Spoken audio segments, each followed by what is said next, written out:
एक हेडलाइन हमको actually add करनी थी टाइटन पर भी।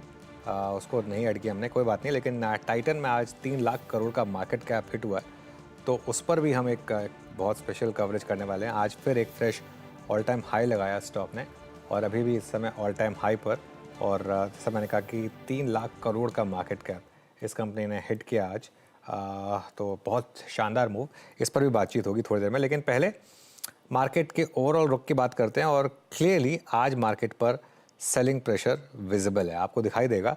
आज सुबह हमारी एक बात हुई थी कि नॉर्मली ट्रेड सेटअप जब एकदम से नियर टर्म में ओवरबॉट हो जाए तो एक थोड़ा सा मार्केट दिक्कत करता है। Plus F&O expiry bank Nifty की, उसका भी एक काफ़ी बड़ा प्रेशर। तो आज मार्केट पे पूरा प्रेशर एक्चुअली अगर आप देखें तो बैंक निफ्टी ने बनाया। बैंक निफ्टी हायर लेवल से काफ़ी कोलैप्स हुआ, 43,692 से लोअर लेवल पर आया।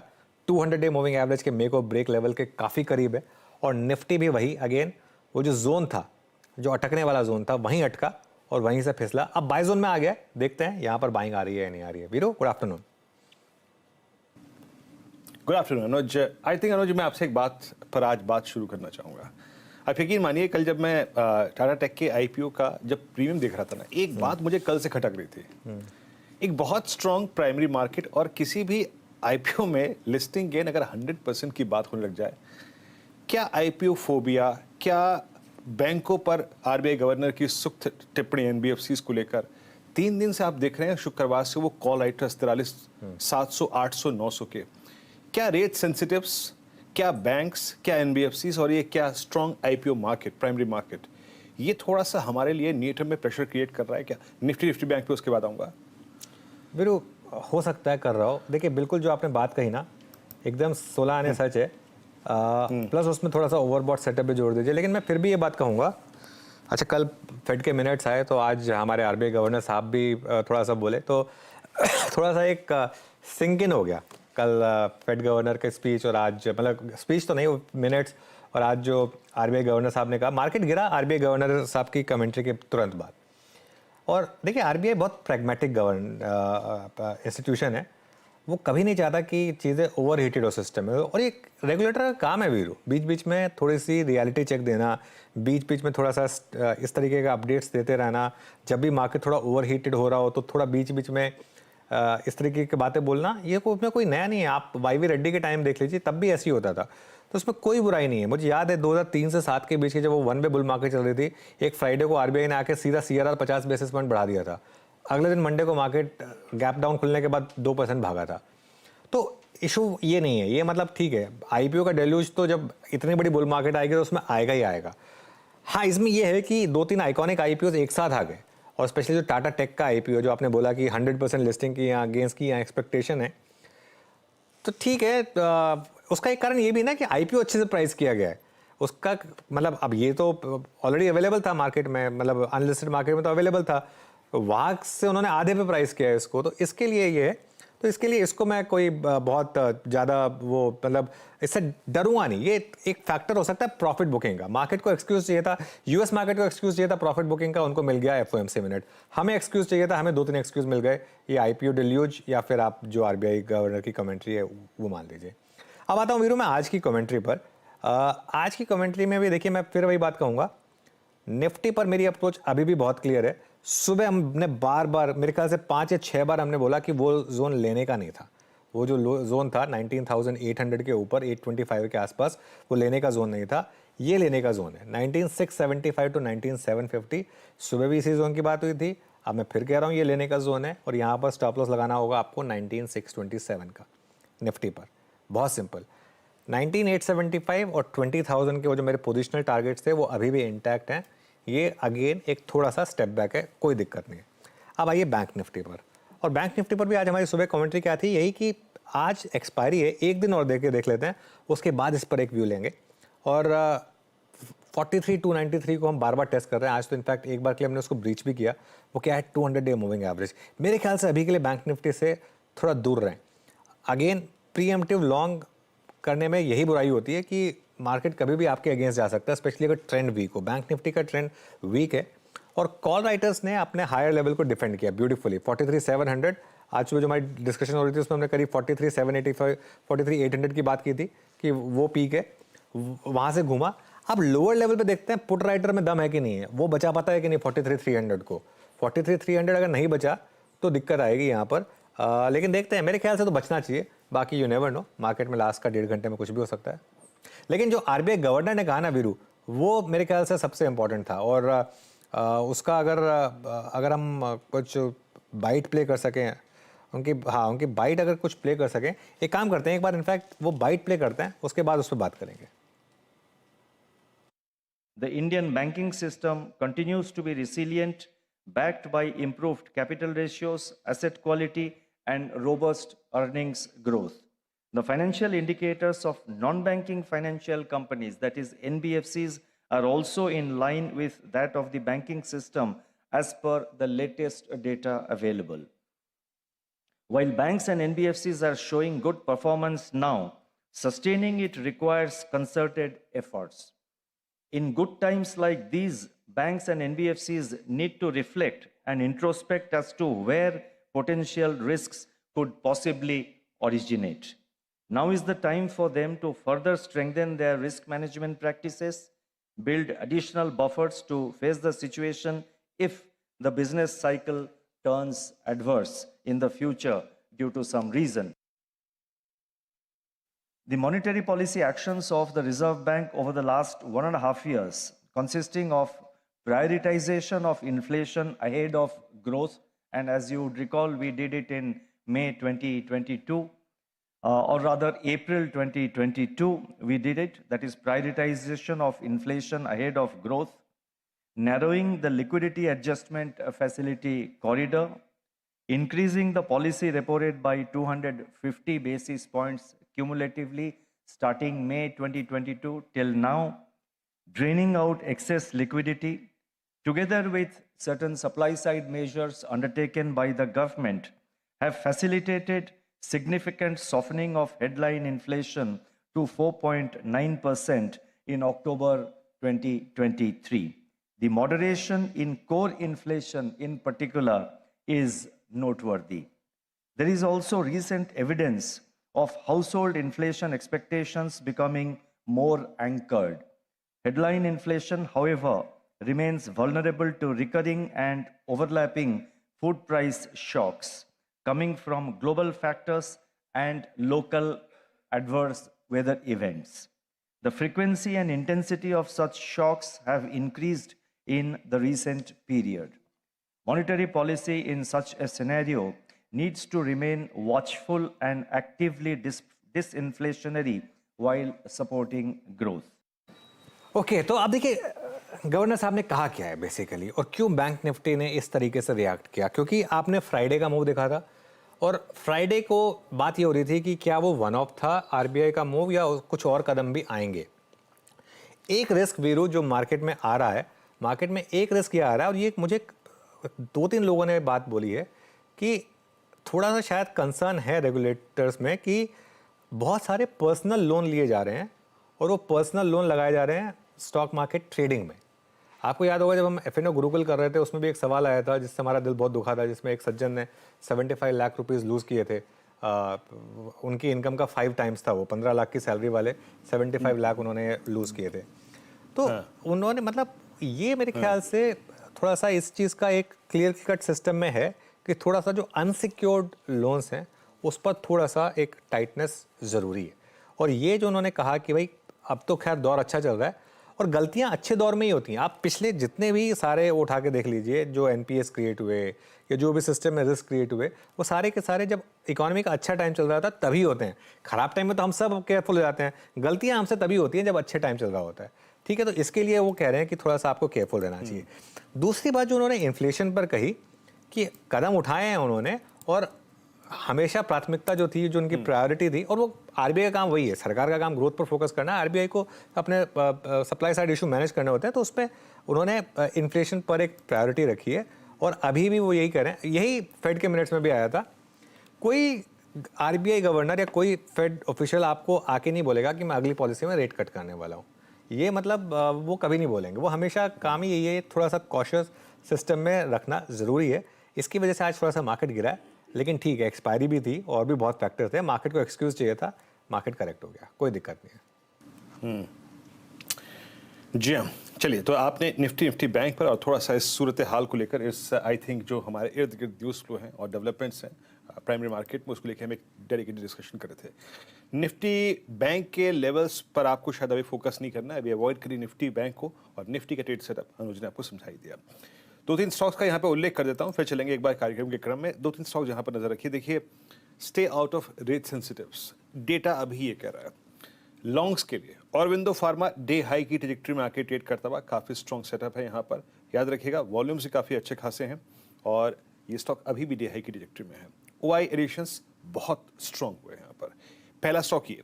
दूसरा, वो भी रेट सेंसिटिव से दूर, इनफैक्ट हेल्थ केयर स्पेस में अपोलो हॉस्पिटल्स को देखिएगा, ये भी आज एक स्ट्रॉन्ग मूव लेके इस दौर की हाईएस्ट ट्रेजेक्ट्री में ट्रेड करता हुआ। दूसरा स्टॉक ये होगा हीरो मोटोकॉर्प। हीरो मोटोकॉर्प को स्क्रीन पे लेके आइएगा, टेक्निकली बहुत स्ट्रॉन्ग बेस से ये स्टॉक इस महीने बाहर निकला था और अब इस दौर की हाईएस्ट ट्रेजेक्ट्री पे आके ट्रेड करता हुआ और इनफैक्ट ये इस वक्त अब 52 वीक हाई पे, नए 52 वीक हाई पे ट्रेड कर रहा है। लगभग 1.25 लाख शेयर का एडिशन यहाँ पे हुआ है और एक मिड कैप आईटी में दैट्स परसिस्टेंट सिस्टम, डेटा सब स्क्रीन पे लेके आइएगा, करीब 3/4% ऊपर आके ट्रेड करता हुआ। ये इसके करियर का हाई है बट स्टिल कोई रिट्रेसमेंट नहीं। ओआई एडिशंस अभी भी करीब 3.5%। तो स्ट्रॉन्ग मूव इन 4 काउंटर्स में। स्टे आई थिंक, या फिर कह सकते हैं अवॉइड रिस्क सेंसिटिव अगर आप लॉन्ग का चुनाव कर रहे हैं। अनुज, आज का कुछ ट्रेंडिंग स्टॉक्स और आज का क्रम कार्यक्रम का। बिल्कुल वीरू, तो एक काम करते हैं, ट्रेंडिंग स्टॉक्स पे जाते हैं पहले। और आज थोड़ा सा क्योंकि मार्केट डाउन है तो लूजिंग स्टॉक से स्टार्ट करेंगे हम। IndusInd bank top loser, Adani enterprises 0.25% नीचे, महिंद्रा एंड महिंद्रा में 1.5% की गिरावट और अदानी पोर्ट्स में भी करीब 1.5% की गिरावट इस समय आपको दिखाई देगी। कुछ एफएनओ वाले shares, Vodafone Idea 3.5%, Dalmia Bharat 3%, ABB India 0.3% और जीएनएफसी भी 0.3% नीचे। अब गेनिंग शेयर्स पर जाते हैं। बीपीसीएल निफ्टी का टॉप गेनर 3% ऊपर, सिप्ला ने लाइफ टाइम हाई बनाया 1.5% ऊपर और एफएनओ में जुबिलेंट फूडवर्क 2.5% ऊपर और चोलामंडलम इन्वेस्टमेंट ये है करीब 1.5% ऊपर। चलिए काम करते हैं वीरू, अब सीधा गेस्ट के पास चलते हैं और कॉल्स देना शुरू करते हैं। हमारे साथ गाबा सर हैं, मानस हैं, राजेश सातपुते, रुचित जैन और गुरांग शाह। आप सभी को गुड आफ्टरनून। गाबा सर, आपसे शुरुआत करेंगे, बताइए पहली ट्रेड इस समय की। Well, good afternoon to you. पहला ट्रेड मुझे लगता है कि यूनाइटेड ब्रेवरीज है, इसमें इनहेरेंट स्ट्रेंथ है, साइडवेज जोन में बुलिश बायस है। ट्रेड करा है 1593। मेरे ख्याल से अगर स्टॉप इसका लगा दें 1585 का तो शायद टारगेट 1610 के नजर आते हैं। 1610 का टारगेट की 1585 स्टॉप यूनाइटेड ब्रेवरीज। यूबीएल हो गई गाबा सर की पिक का। मानस, गुड आफ्टरनून। मानस, आपकी pick. Good afternoon Anuj ji. देखिए, बहुत मुश्किल है इस टाइम कोई भी ट्रेड निकालना, बहुत कम क्लियर कट ट्रेंड दिख रहा है इस टाइम। बट एक ट्रेड है जहां पर मेरे ख्याल से एक अच्छी खासी रैली देखने को मिल सकती है। पहले भी आउट परफॉर्मेंस देखने को मिला है, वो है एसबीआई लाइफ का, जहां पर कल हमने एक वी शेप रिकवरी देखी थी गिरावट के बाद। आज स्टॉक ने एक अहम रेजिस्टेंस जो कि 1425 था, एसबीआई लाइफ ने उसको ब्रीच किया है। आई थिंक यहाँ पर एक लॉन्ग साइड पे ट्रेड लिया जा सकता है। स्टॉप लॉस छोटे, बहुत पास में स्टॉप लॉस है, तो 1419 1419 के स्टॉप लॉस से आप एसबीआई लाइफ में खरीदारी कर सकते हैं। आई थिंक 1455 तक के टारगेट आपको एसबीआई लाइफ में देखने को मिल सकते हैं। यहाँ पर अगर ऑप्शन ट्रेड लेना हो तो 1430 वाला कॉल ऑप्शन भी लिया जा सकता है। 17 रुपए पे ट्रेड हो रहा है। 14 रुपीज का यहाँ पर आपको स्टॉप लॉस लगाना है और 25 से 30 रुपए के टारगेट सेट करने हैं। ओके, बात हो ही रही थी अभी स्टे आउट ऑफ रेट सेंसिटिव्स। मानस भी थोड़ा दूर है। प्रकाश सर तो इतना दूर चले गए कि पूछिए मत, सीधे यूबीएल पिक कर लिया उन्होंने। अच्छी रणनीति। राजेश सतपुते जी, आपका व्यू क्या है, आपका top call? Good afternoon Viren, good afternoon everyone. Viren, देखिए मेरा जो टॉप कॉल है वो रहेगा IEX, इंडियन एनर्जी एक्सचेंज का। कल इसमें एक प्राइस एंड वॉल्यूम ब्रेकआउट देखा गया, अपने 200 डे में को सरपास किया। आज भी यहाँ पे लॉन्ग एडिशन है and despite such a weakness मुझे लगता है ये अपने स्ट्रेंथ को मेंटेन किए हुए है, तो it's a buy. Stop loss होगा 140 का, at present it is at 142.80, so 140 के स्टॉप लॉस के साथ IEX को बाय करें। इसका स्विंग का जो टारगेट बनता है वो रहेगा करीबन 148 इनिशियली। अगर वो सरपास होता है तो 152 तक मुझे लगता है IEX जाना चाहिए। ओके, IEX सुबह भी मानस ने पिक किया था, एक स्ट्रॉन्ग स्विंग दिया था इस स्टॉक ने। इनफैक्ट कल इसको पिक किया गया था 140.50 पे, आज सुबह 143.10 तक का स्विंग दिया इसने, उसके बाद बैकफुट पे, पर एक बार फिर से यहाँ पर पिक करते हुए राजेश जी। रुचित, गुड आफ्टरनून, आपका ट्रेड क्या रहेगा? जी, very good afternoon, very good afternoon to everyone. थोड़ा डिफेंसिव स्टॉक्स पे ध्यान है, जिसमें से पावर ग्रिड जो लो बीटा नेम है उस पे एक खरीदारी की सलाह रहेगी। तो प्राइमरली नए हाई स्टॉक ने बनाया है, high top high bottom structure continue किया, और मेरा मेन फोकस इसके ऑप्शंस के सेगमेंट में जा रहा है। अगर आप ऑप्शंस के सेगमेंट देखें, 210 के कॉल ऑप्शन में काफी राइटिंग ये स्टॉक में पहले हुई थी, क्योंकि स्टॉक ज्यादा चलता नहीं है, इसके लिए कॉल राइटर्स ने ये ऑप्शन राइट किया था, और आज लगभग 3.5 लाख का ओपन इंटरेस्ट कम हुआ है, यानी कॉल राइटर्स ने थोड़ी पोजीशन अनवाइंड की है। स्टॉक 210 के ऊपर चल रहा है, ये 3.5 लाख के ओपन इंटरेस्ट कम होने के बावजूद अभी भी लगभग 51.5 लाख का ओपन इंटरेस्ट आउटस्टैंडिंग है। सो काफी हाई ओपन इंटरेस्ट आउटस्टैंडिंग जो कॉल राइटर्स है उनका यहाँ पे अभी तक पोजीशंस खड़ी है, और क्योंकि स्टॉक कंफर्टेबली 210 के ऊपर ट्रेड कर रहा है, तो मेरे हिसाब से ये शॉर्ट कवरिंग हो सकता है कि जो कॉल राइटर्स अपनी अनवाइंड पोजीशंस अनवाइंड करेंगे तो ये और सपोर्टिव रहेगा एक्सपायरी के पहले ये स्टॉक के लिए। तो पावर ग्रिड में खरीदारी करें, 208 के नीचे स्टॉप लॉस रखे, 219 के अराउंड के टारगेट्स इसमें एक्सपेक्ट कर सकते हैं। ओके, तो पावर ग्रिड की बात होगी। चलिए अब गौरांग शाह को जोड़ लेते हैं। गौरांग जी, गुड आफ्टरनून। टफ मार्केट, बताइए आपने कुछ पसंद किया क्या इस मार्केट में? धन्यवाद अनुज, आपका और आप सभी को शुभ दिन हमारे तरफ से। तो इस प्रकार के दायरे में कारोबार जब बाजार करता है और कमजोरी दिखती है, तो हमारा अनुमान है कि ऐसे शेयर्स और क्षेत्र पर ध्यान देना चाहिए जो थोड़े बहुत महफूज होते हैं। और फार्मा सेक्टर से आज एक कंपनी ने जो नया उच्चतम स्तर बनाया है वो है सिप्ला लिमिटेड। ये जो दूसरी तिमाही के नतीजे देखे अनुज, उसका अनुमान लगाया था हमने, और आंकड़ों को देखने के बाद जो हमारा लक्ष्य था वो ऊपर के तरफ हमने किया है। करीबन 1450 का लक्ष्य है सिप्ला के ऊपर, तो सिप्ला पर खरीदारी की राय होगी। सिप्ला पर खरीदारी की राय होगी। सिप्ला पहले भी हमने डिस्कस किया है और बार बार हमारी स्पॉटलाइट पे भी आया है ये स्टॉक, लेकिन इस समय मार्केट में डर है बैंकों को लेकर वीरू। और देखिए 43,300 पर एक बार फिर बैंक निफ्टी, और अब तो निफ्टी भी स्लिप हो रहा है थोड़ा सा उसकी वजह से। बिल्कुल, इंडेक्सेस डील ऊपर है। और इस बीच तरह आप एक लेके आइए एसबीआई को लेकर थोड़ा डिस्कशन करते हैं। देखिए एसबीआई के नंबर्स इस बार बाजार ने बिल्कुल भी अनुज ना एसबीआई के नंबर पे सेलिब्रेट किया, जहां खुला वो टॉप बन गया, ना आईसीआईसीआई बैंक के नंबर्स पे सेलिब्रेट किया। हालांकि ये आरबीआई वाला इशू और आरबीआई के स्टेटमेंट्स और आई थिंक जो हार्ड स्टेटमेंट्स आए वो अभी आए हैं, लेकिन इन दो स्ट्रक्चर्स को लेकर जो मैसेज है, स्पेशली आईसीआईसीआई बैंक और एसबीआई को लेकर, क्योंकि हम हमेशा जब निफ्टी बैंक में कोई ऑल टाइम हाई क्रिएट करते हैं, 52 वीक हाई क्रिएट करते हैं, हमेशा इन दोनों स्टॉक्स की लीडरशिप में करते हैं। ये दो स्टॉक्स क्या मैसेज दे रहे हैं इस बार? ये बिल्कुल भी पार्टिसिपेट नहीं कर पा रहे। आईसीआईसीआई बैंक आज डे लो पे ट्रेड कर रहा है ऑलमोस्ट। और वीरू ये लगातार ऑलमोस्ट 3 क्वार्टर हो गए हैं अब जिसमें ये स्टॉक्स रिएक्ट नहीं कर रहे हैं अपने नंबर्स को।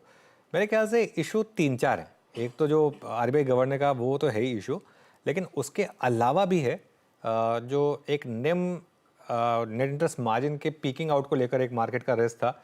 अभी मैंने एसबीआई के चेयरमैन से बात भी की थी, वो मैंने सवाल पूछा भी था। उन्होंने खुद माना था कि जो 2 क्वार्टर पहले नेम आया था वो तो एक एबरेशन था, उसको तो आप भूल जाइए, ठीक है, लेकिन जो करंट लेवल है वो हम मेंटेन करेंगे। तो मेरे ख्याल से अगर करंट लेवल पे मेंटेन हो गए तो ठीक है, फिर ये और 1-2 क्वार्टर का पेन होगा। अब SBI consistently 200 day moving average के नीचे ट्रेड कर रहा है। Even ICICI bank 200 day moving average के नीचे ट्रेड कर रहा है। तो इसमें अब बड़ी तेज़ी वीरू तभी बनेगी जब ये फोर्स और वॉल्यूम के साथ ये अपने 200 डे मूविंग एवरेज को क्रॉस कर लें। मेरे ख्याल से कुछ और टाइम के लिए आपको इसी तरीके के मूव्स के लिए तैयार रहना पड़ेगा। मैं बार बार उम्मीद कर रहा हूँ कि बैंकिंग बॉटम आउट करे, या तो एक चीज़ हो जाए कि एफआई की बाइंग आ जाए। वो जो एफआई की बाइंग आनी है, अगर वो आ गई एक बार, फिर फ़र्क नहीं पड़ेगा, फिर ये सब एसबीआई आईसीआईसीआई बैंक इन सब में फिर बाइंग आएगी। लेकिन अभी के लिए तो ये क्लियरली एक अंडर परफॉर्मिंग पॉकेट है। आज सुबह हमने दिखाया था कि आईसीआईसीआई बैंक का 1 साल का चार्ट देखिए, फ्लैट है। एसबीआई तो 1 साल में करीब 7% नीचे है। पिछले साल की पूरी बैंक निफ्टी की रैली को इन दोनों ने लीड किया था। तो ये डिसअपॉइंटमेंट तो है मार्केट के लिए। बिल्कुल। गौरांग, आप कैसे देख रहे हैं? आई मीन क्योंकि आप एक डे टू डे ट्रेडिंग पे एम्फेसाइज नहीं करते हैं, आप पोजिशनल व्यू लेते हैं। आप एसबीआई पे इस प्राइस पे, जब इसने इस बार की अर्निंग्स को बिल्कुल सेलिब्रेट नहीं किया, इनफैक्ट अगर मैं कंपैरिजन करूं निफ्टी कहाँ खड़ा है और एसबीआई कहाँ खड़ा है, तो एक बहुत डिफरेंशियल बड़ा है। आईसीआईसीआई में भी, बैंक में भी डिफरेंशियल परसिस्ट करता है। कुछ देर के लिए मैं इसको निफ्टी बैंक से ना करके निफ्टी से कंपेयर करूं, तब आप इन दोनों स्टॉक्स पे व्यू क्या रखते हैं प्राइसेस पे, 555 पे और उधर 910 पे आईसीआईसीआई बैंक में? तो बाजार ने सेलिब्रेट नहीं किया, वो बात सही है आपकी वीरेंद्र, लेकिन जो आंकड़े देखे हमने दोनों ही बैंक के, आईसीआईसीआई बैंक और स्टेट बैंक ऑफ इंडिया की, उनको देखने के पश्चात 1100 के ऊपर के लक्ष्य एक्सिस बैंक पर क्षमा कीजिएगा, आईसीआईसीआई बैंक पर बन रहे, और SBI state bank of India पर करीबन 720-740 तक के लक्ष्य हमने निर्धारित किए हैं।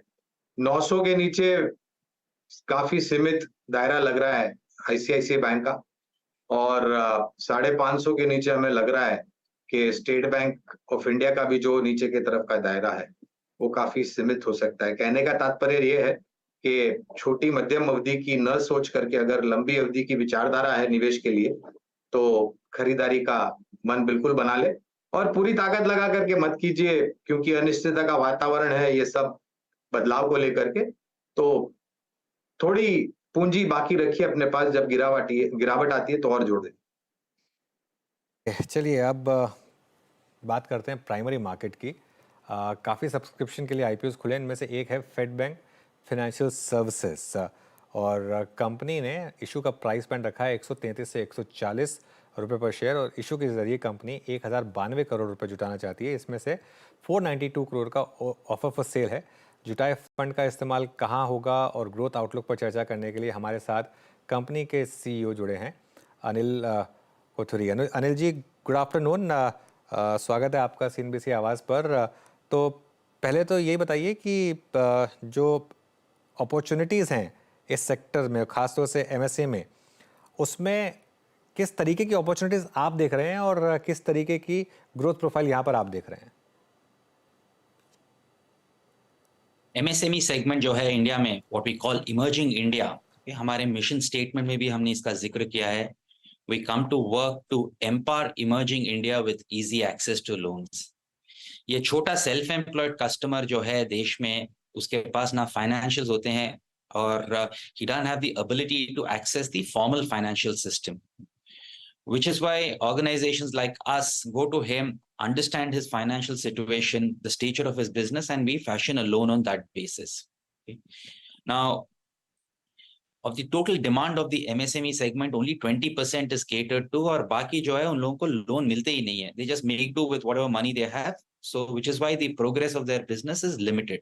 Okay? Now, we offer formal finance to such a customer and therefore empower him to conduct his business with a greater level of efficiency. Now, this is a segment that is getting created as we speak, और हम देख रहे हैं कि us along with a few other NBFCs are trying to make this market. The total, MSME segment, which does not have proof of income and which we are trying to, establish incomes and P&Ls and understand their businesses, is only 20,000 crore rupees. It's up from zero about 10 years ago. It's now about 20,000 crore rupees. So therefore, it's a segment that, is getting created as we speak. This is only 3% of the overall business, and it is increasing quite rapidly. इस business में लेकिन एक threat ये है कि इसमें fraud के काफ़ी चांसेस होते हैं, तो आप अपने आप को कैसे सिक्योर कर रहे हैं फिर? देखिए, I've been in this industry for about 30 years now, okay? And over 30 years, lending has become more and more safe and fraud has got taken out of the business. I'll give you some examples. पहले अपने पास unique identifier नहीं था. So now we have Aadhaar, where you can actually establish the identity of the customer. Collateral in most parts of the country is electronic. आपका mortgage जो होता है वो system पे होता है, electronic होता है. पहले कागज होते थे, you could do a color photocopy and do it. Now you have a credit bureau, and the credit bureau ensures that you have a complete picture of the customer's indebtedness. पहले वो नहीं था. Okay? So now you have access to bank statements electronically. पहले photocopy होते थे, multiple bank accounts होते थे. So you didn't again know the complete picture of the customer. So in several ways, the incidence of fraud has been diminishing with each passing year, and lending in India is getting safer. Okay Anil ji, मैं आपकी कुछ last year के numbers देख रहा था। FY23 में आपका AUM में एक सब्सटेंशियल जंप था, ऑलमोस्ट 46.59%। उससे पहले करीब FY22 में था करीब 27.25। अप्रॉक्स लास्ट 4-5 सालों में आपका AUM ग्रोथ ट्रेंड कैसा रहा है? मैं सिर्फ 23 की फिगर्स पे एम्फेसाइज नहीं करूंगा।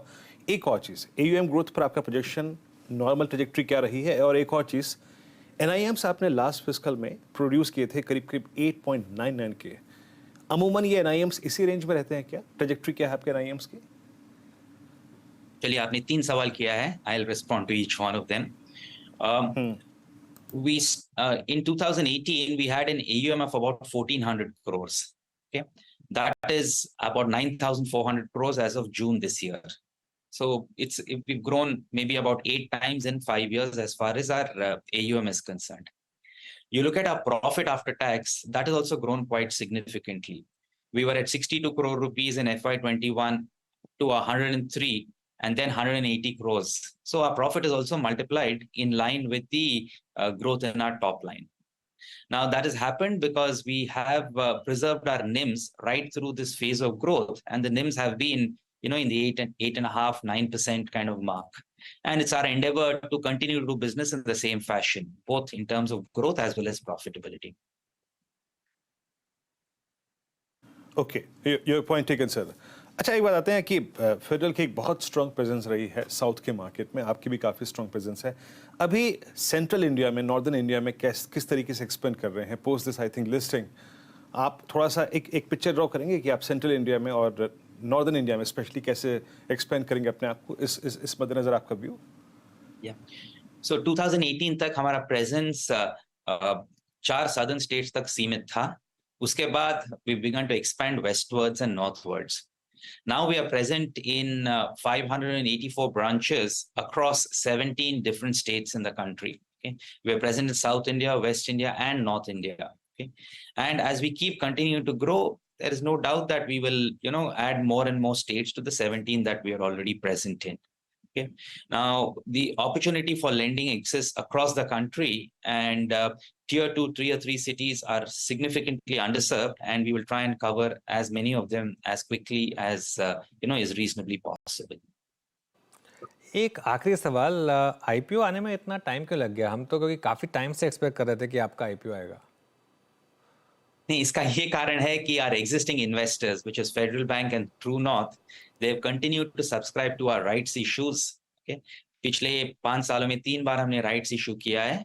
The latest rights issue was in June 21, and that capital has been enough to get us through to this stage.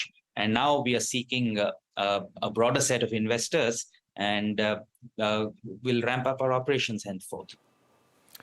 All right, बहुत बहुत शुक्रिया आपका आज हमारे साथ जुड़ने के लिए, और ऑल द बेस्ट आपको इस IPO के लिए। Thank you very much. Okay, तो चलिए, इस समय अच्छे IPOs और ठीक ठाक प्राइस पर इस समय आए हैं। गौरांग जी, सब्सक्राइब करेंगे इस पर?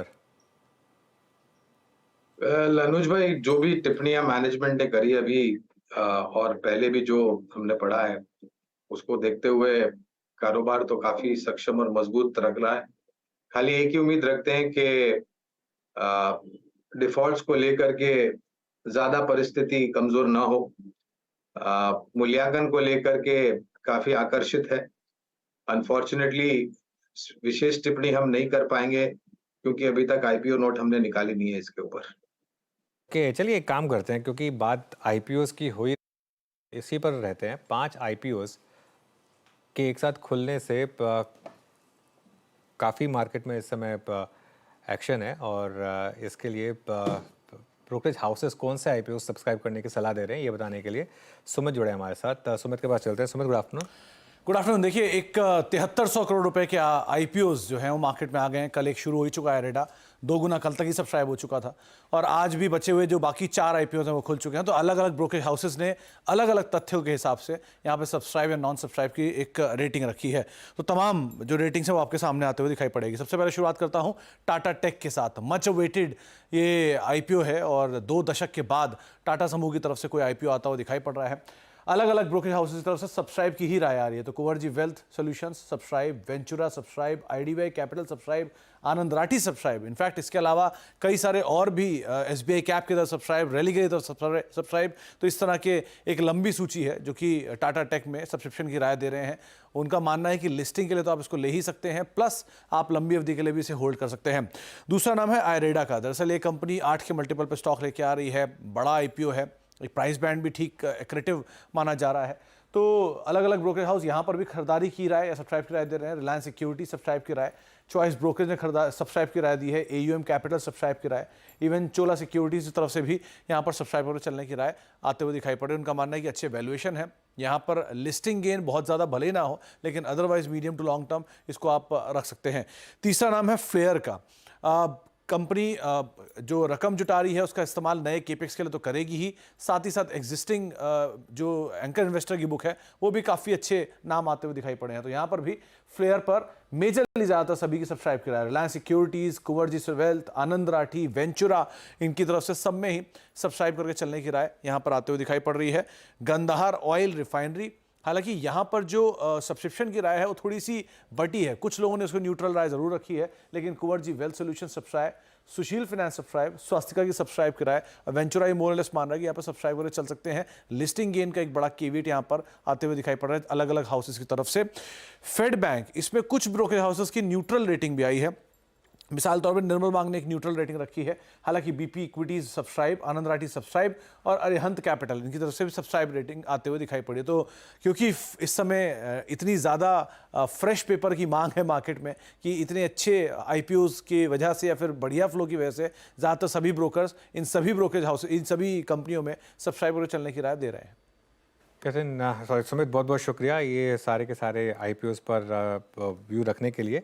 तो काफ़ी अलग अलग आईपीओज और काफ़ी अलग अलग व्यूज़ आपने सुने यहाँ पर। बाय द वे एक बार मार्केट लेकर आइए, मार्केट में एकदम से शानदार रिकवरी आई। एक बार जरा देखिए, ये निफ्टी लेकर आइए इंट्राडे, ये देखिए मूव इस समय निफ्टी ग्रीन में आया एकदम से 19,788 पर आया। और इवन बैंक निफ्टी ने भी फिर से 200 डे मूविंग एवरेज एग्जैक्ट वहीं पर सपोर्ट लेकर और बैंक निफ्टी लेकर आइए। अब बैंक निफ्टी यहाँ पर अब 300 पॉइंट नीचे 43,400 क्रॉस करने की तैयारी कर रहा है यहाँ पर। एक बार जरा देख लेते हैं कौन से स्टॉक्स ने इस मूव को लीड किया। तो उसमें UltraTech cement, ITC, intraday charts देखते हैं जरा, 2-3 आईटीसी का अच्छा मूव आया और आईटीसी में रिकवरी आई। ये देखिए, ये अल्ट्राटेक सीमेंट, ये आईटीसी, ये एक दो स्टॉक्स जहाँ पर अच्छा मोमेंटम आया। एनटीपीसी, इन्फोसिस और रिलायंस लेकर आइए एक बार जरा, खासतौर से इन्फोसिस ने भी एक अच्छा मूव दिखाया। अब 5 पॉइंट ग्रीन में 19,788 पर। और बैंक निफ्टी पर आप ध्यान रखिए 43,400, एक बार जरा 43,500 की कॉल लेकर आइए आज की। 43,500 की कॉल आज की क्या कर रही है, 7 रुपये पर है ये इस समय। काफ़ी कॉल राइटिंग हुई है यहाँ पर और ओपन इंटरेस्ट करीब 1.5 करोड़ का। और इवन 43,400 पर भी काफ़ी कॉल राइटिंग है, करीब 1.6 करोड़ का ओपन इंटरेस्ट है यहाँ पर। वीरू इंटरेस्टिंग होगा अगर ये लेवल्स क्रॉस होने लगे तो, क्योंकि फर्स्ट हाफ में सेलिंग आई, अब हो सकता है लास्ट आवर में बाइंग भी आ जाए। हाँ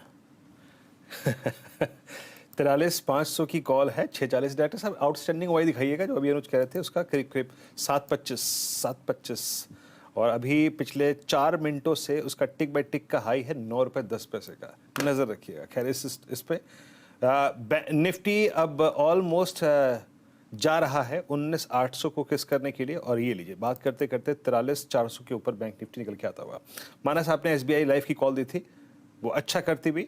और एक स्टॉक और लेके आइएगा आज इस वक्त, आज सुबह मेरे ख्याल से इस स्टॉक पे बात भी हुई थी, एक बार रखिएगा आप स्क्रीन पे। टीसीएस जाते जाते आई थिंक 10 बजे के कार्यक्रम में हमारी चर्चा हुई थी इस पर। इट्स 3525, ये भी इस वक्त डे हाई की ट्रैजेक्टरी में आके ट्रेड करता है। And same is the case with Infosys. IT, large cap IT में इन्फोसिस मेरे ख्याल से जब 10-25 के आसपास में अनुज जा रहे थे कार्यक्रम से, तो हमारी जाते जाते इसी स्टॉक पे बात हुई थी। Rochit, look at Infosys, finally last 5 session के हायर एज को क्रॉस करता हुआ है। इन्फोसिस पे आपका टेक इस वक्त? स्ट्रक्चर शॉर्ट टर्म के पॉजिटिव है। इनफैक्ट हम अगर लोअर टाइम फ्रेम पे देखें तो एक फ्लैग पैटर्न जैसा फॉर्मेशन हुआ है जो बुलिश कंटिन्यूएशन पैटर्न है। एक शार्प अपमूव 1380 से लेकर 1450 तक आया था स्टॉक में, उसके बाद पिछले 3 ट्रेडिंग सेशन बिल्कुल साइडवेज हुआ था। So price up move followed by consolidation, इसी को फ्लैग कहते हैं। और अगर इसका ब्रेकआउट आता है तो स्टॉक में एक अच्छा मूव रह सकता है। तो करंट लेवल्स पे आई थिंक 1455 के ऊपर ब्रेकआउट है, ऑलमोस्ट उसके आसपास ट्रेड कर रहा है। तो 1455 के लेवल्स अगर ब्रेक होते हैं तो फिर ये स्टॉक में खरीदारी करें। 1430 के नीचे स्टॉप लॉस रख के 1480 से लेकर 1500 तक की टारगेट रेंज फिर स्टॉक में एक्सपेक्ट करूँ। ओके अच्छा, एक बार ना वो हमारी जो क्लोजिंग की स्ट्रैटेजी थी निफ्टी पे, वो जरा एक बार वापस स्क्रीन पे रख दीजिए वीरू, क्योंकि फिर वही बात जो सुबह भी डिस्कस हुई, तो आज जब हमने ये क्लोजिंग शो की शुरुआत की तब मैंने ये कहा था कि ये अब आपके लिए वापस बाय जोन आ गया था 19675 टू 19750। अब ये जोन आप लिख लीजिए, इस जोन में आपको मिले तो बाय करिए, क्योंकि उसके बाद देखिए वहाँ से मार्केट ने फिर आपको एक तगड़ा रिवर्सल दिया पिछले कुछ मिनटों में। ये देखिए जब हमने बात की थी वहाँ से एक अच्छा मोमेंटम आपको मार्केट ने दिया। और मैं फिर कहूँगा कि 19825 830 इस जोन में एक बार प्रॉफिट भी बुक करिए, क्योंकि वो फिर से फिसलने वाला जोन होगा। तो इस पर हिम्मत करनी होगी आपको जब इस तरीके की डिक्लाइन आ रही होंगी, तब उस जोन में बाय करने के लिए। लेकिन मैंने सोचा कि एक बार जरा उसको रिविजिट कर लेते हैं, क्योंकि एग्जैक्टली उसी लेवल से मार्केट फिर से घूमा एक बार वीरो। बिल्कुल, थोड़ा सा ध्यान दीजिएगा इन लेवल्स पे, और जो बात कही गई है कि हायर लेवल्स पे प्रॉफिट कहाँ बुक करना है, कैश में कन्वर्ट करना है, उस पर ध्यान दीजिएगा। लोअर एजेस पे वो बाय जो था वो काम आया, बखूबी काम आया। अच्छा मूव निफ्टी में। और अब निफ्टी आज के मतलब सुबह याद रखिएगा जो 19700 का लो लगा वो था आज की एक्सपायरी माइनस वन डे का सबसे बड़ा पुट राइटर का जोन, और ये जहाँ पे अब खड़ा है वो है एक्सपायरी माइनस वन डे का सबसे बड़ा कॉल राइटर का जोन। अच्छा, इस बीच लेके आइए आप NTPC आपकी स्क्रीन पे आएगा। NTPC ये करीब करीब 252.90 पे आके ट्रेड करता हुआ। राजेश सतपुते जी, NTPC पर आपका व्यू क्या है इस वक्त? ये भी डे हाई पर आके खड़ा हो गया है, और इतना चलने के बाद आई थिंक इसको 4-5 दिन का एक कंसोलिडेशन चाहिए था, वो इसने करा। और आज की कैंडल मेरे ख्याल से पिछले 4 सेशन की सबसे स्ट्रॉन्ग कैंडल है। आपका व्यू इस वक्त NTPC पे क्या है? वीरेंद्र जी देखिए, एक स्ट्रॉन्ग चार्ट है एनटीपीसी का। अगर आप इसमें टेक्निकल पैटर्न देखें तो यहाँ पे एक ब्रेकआउट हुआ है 250 के ऊपर, और ये स्विंग हाई था, अर्लियर स्विंग हाई था वाज 250। और यहाँ पे अगर आप शॉर्ट टर्म के पॉइंट ऑफ व्यू से देखें तो ये अपने 10 डे में को भी रिस्पेक्ट करता है, जो करीबन 248 के आसपास है। तो आप कह सकते हैं जब तक ये 248 258 का 250 का 248 250 का बेस मेंटेन करता है, तब तक पूरे चांसेस है कि ये नया हाई बनाएगा। तो यहाँ पे देखिए पोजीशन बाय साइड की बनेगी। स्टॉप लॉस थोड़ा सा मैं डिप सजेस्ट करूंगा 247 का, और सामने मुझे लगता है इसका जो स्विंग का टारगेट बनेगा वो रहेगा कम से कम 260 प्लस का। तो it's a buy in NTPC. Okay, चलिए चार का चौका का सीक्वेंस बताते हैं आपको, जो चार ट्रेड्स मिलेंगी अब आपको कुछ देर में। सस्ता ऑप्शन हम लेंगे मानस जायसवाल से। FNO सुपरस्टार के लिए चंदन तपरिया जुड़ेंगे हमारे साथ। चार्ट का चमत्कार राजेश सतपुते से, और मिड कैप फंडा के लिए गौरांग शाह। तो ये चार ट्रेड्स कुछ ही देर में लाइंड अप हैं आपके लिए। उसके बाद बात करेंगे एक और स्टॉक की, CG पावर। एक बार जरा CG पावर का इंट्राडे लेकर आइए। 20% के सर्किट पर इस समय ये स्टॉक आपको काम करता हुआ दिखाई देगा। मतलब तो खैर ट्रेड्स नहीं हो रही होंगी, सर्किट पर है, लेकिन जो भी डील हो रही होंगी सर्किट पर ही हो रही होंगी CG पावर में। और उसके बाद बात करेंगे टाइटन की, जहां आज 3 लाख करोड़ का मार्केट कैप हिट हुआ। तो ये सब कुछ ट्रेड्स आपके लिए कुछ ही देर में लाइंड अप हैं। लेकिन एक स्टॉक देख लेते हैं पहले, औरोबिंदो फार्मा। सुबह भी इसकी बात हुई थी और अब फिर यहाँ पर अच्छा मोमेंटम। गावा सर, एक बार जरा औरोबिंदो फार्मा का चार्ट देखिए, कोई व्यू यहाँ पर? बिल्कुल, ये शॉर्टलिस्ट किया हुआ स्टॉक है, लेकिन सिर्फ थोड़ा स्ट्रेच है, लेकिन अपमूव डेफिनेटली है। ट्रेड कर रहा है 1054 पर, ले सकते हैं on the long side. Stop होगा 1040 का, 13 रुपए के करीब। टारगेट करीब 1070 के नजर आते हैं। बाई मोड पर है और ले सकते हैं, मोमेंटम भी है औरोबिंदो फार्मा। औरोबिंदो फार्मा 1053.85 पर ट्रेड करता हुआ डे हाई पर। स्ट्रॉन्ग मूव यहाँ पे। अभी कुछ देर पहले जब मैं अपनी 2 बजे की कमेंट्री दे रहा था उसमें स्टॉक का जिक्र किया गया था अच्छा करता हुआ।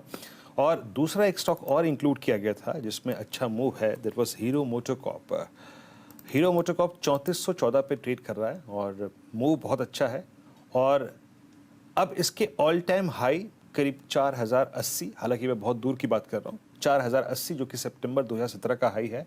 और CMP में एक ही स्विंग हाई पेंडिंग है जो कि है करीब करीब 3673 रुपए का। आपकी राय मानस हीरो मोटोकॉर्प पे क्या होगी? किस तरीके से आप देखिए, अभी TVS थोड़ा सा शांत हो गया है, सारी एग्रेसिवनेस, सारा मोमेंटम जो है वो इस वक्त बजाज ऑटो और हीरो मोटोकॉर्प के साथ परसिस्ट कर रहा है। आप हीरो मोटोकॉर्प को रेस्ट ऑफ द सीरीज के लिए कैसे इस वक्त व्यू कर रहे हैं और आपका ट्रेड व्यू हीरो मोटोकॉर्प पे क्या है इस वक्त?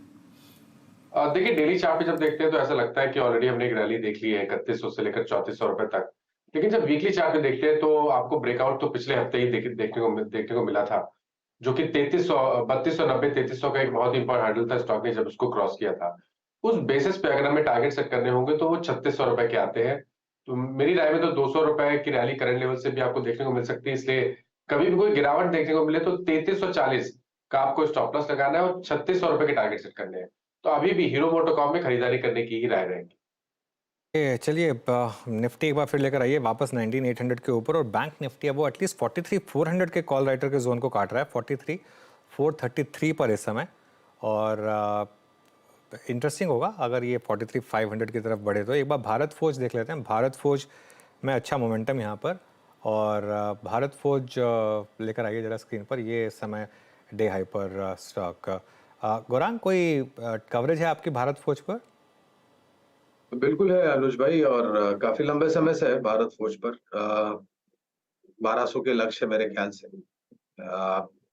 खाली एक ही दिक्कत है कि ये क्लास ए ट्रक्स और अमेरिकन मार्केट्स को लेकर के कभी जो आंकड़े आते हैं वो थोड़े उम्मीद से नीचे आ जाते हैं, लेकिन जितने भी कारोबार है भारत फोर्ज के, हमारा अनुमान है कि ये काफी अच्छी तरीके से योगदान देगा।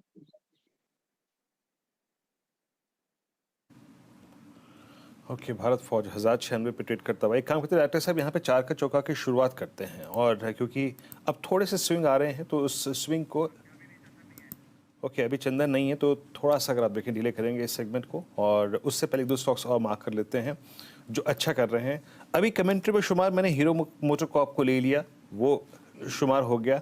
उसके बाद अगर आप देखें तो एक ट्रेड और मैंने जो आज पिक किया था वो था मिड कैप आईटी में परसिस्टेंट सिस्टम। एक बार लेके आइएगा 1%। गौरांग, परसिस्टेंट पे आपका व्यू क्या है? अब ये आई थिंक पूरे आईटी में 2 स्टॉक्स, एक KPIT technologies mid cap IT में और एक परसिस्टेंट, सबसे स्ट्रॉन्ग मूवर रहे। और आप अगर CY22 के मिड से देखें या फिर लास्ट एज से देखें, सितंबर 2022 से लेकर अब तक ये स्टॉक ऑलमोस्ट दोगुना हो चुका है। 3250 का प्राइस, आज 6500 स्क्रीन पे खड़ा है, मेरे ख्याल से हार्डली 14 महीने के अंतराल में। आपका परसिस्टेंट पे व्यू क्या है गौरांग इस वक्त, और क्या ये एक डिसेंट रेंज है कुछ अपने प्रॉफिट्स को कैश में कन्वर्ट करने की? वीरेंद्र, मुनाफा समेटने के लिए बाजार में कभी भी 2 बार नहीं सोचना चाहिए। जो भी आपको आपके निवेश के ऊपर आपके अनुमान से मुनाफा या फिर आपके अनुमान के ऊपर मिलता है तो झिझकना नहीं चाहिए मुनाफा बांधने के लिए। आखिरकार आप निवेश करते हैं मुनाफा कमाने के लिए, ना कि नुकसान बांधने के लिए। परसिस्टेंट सिस्टम्स, और मैंने कई बार हमारे चैनल CNBC आवाज पर यही कहा है कि मिड कैप आईटी में रुझान आंकड़ों के आधार पर, निवेश की गई पूंजी के ऊपर मुनाफे के आधार पर, या फिर आप कंपनी के तरफ से जो घोषणाएं होती है कारोबार को लेकर के, उसके आधार पर काफी अच्छा परफॉर्मेंस मिड कैप आईटी ने दिया है बनस्पत के आप दिग्गज आईटी कंपनियों पे। खरीदारी की राय थी, हमारे लक्ष्य आ चुके थे।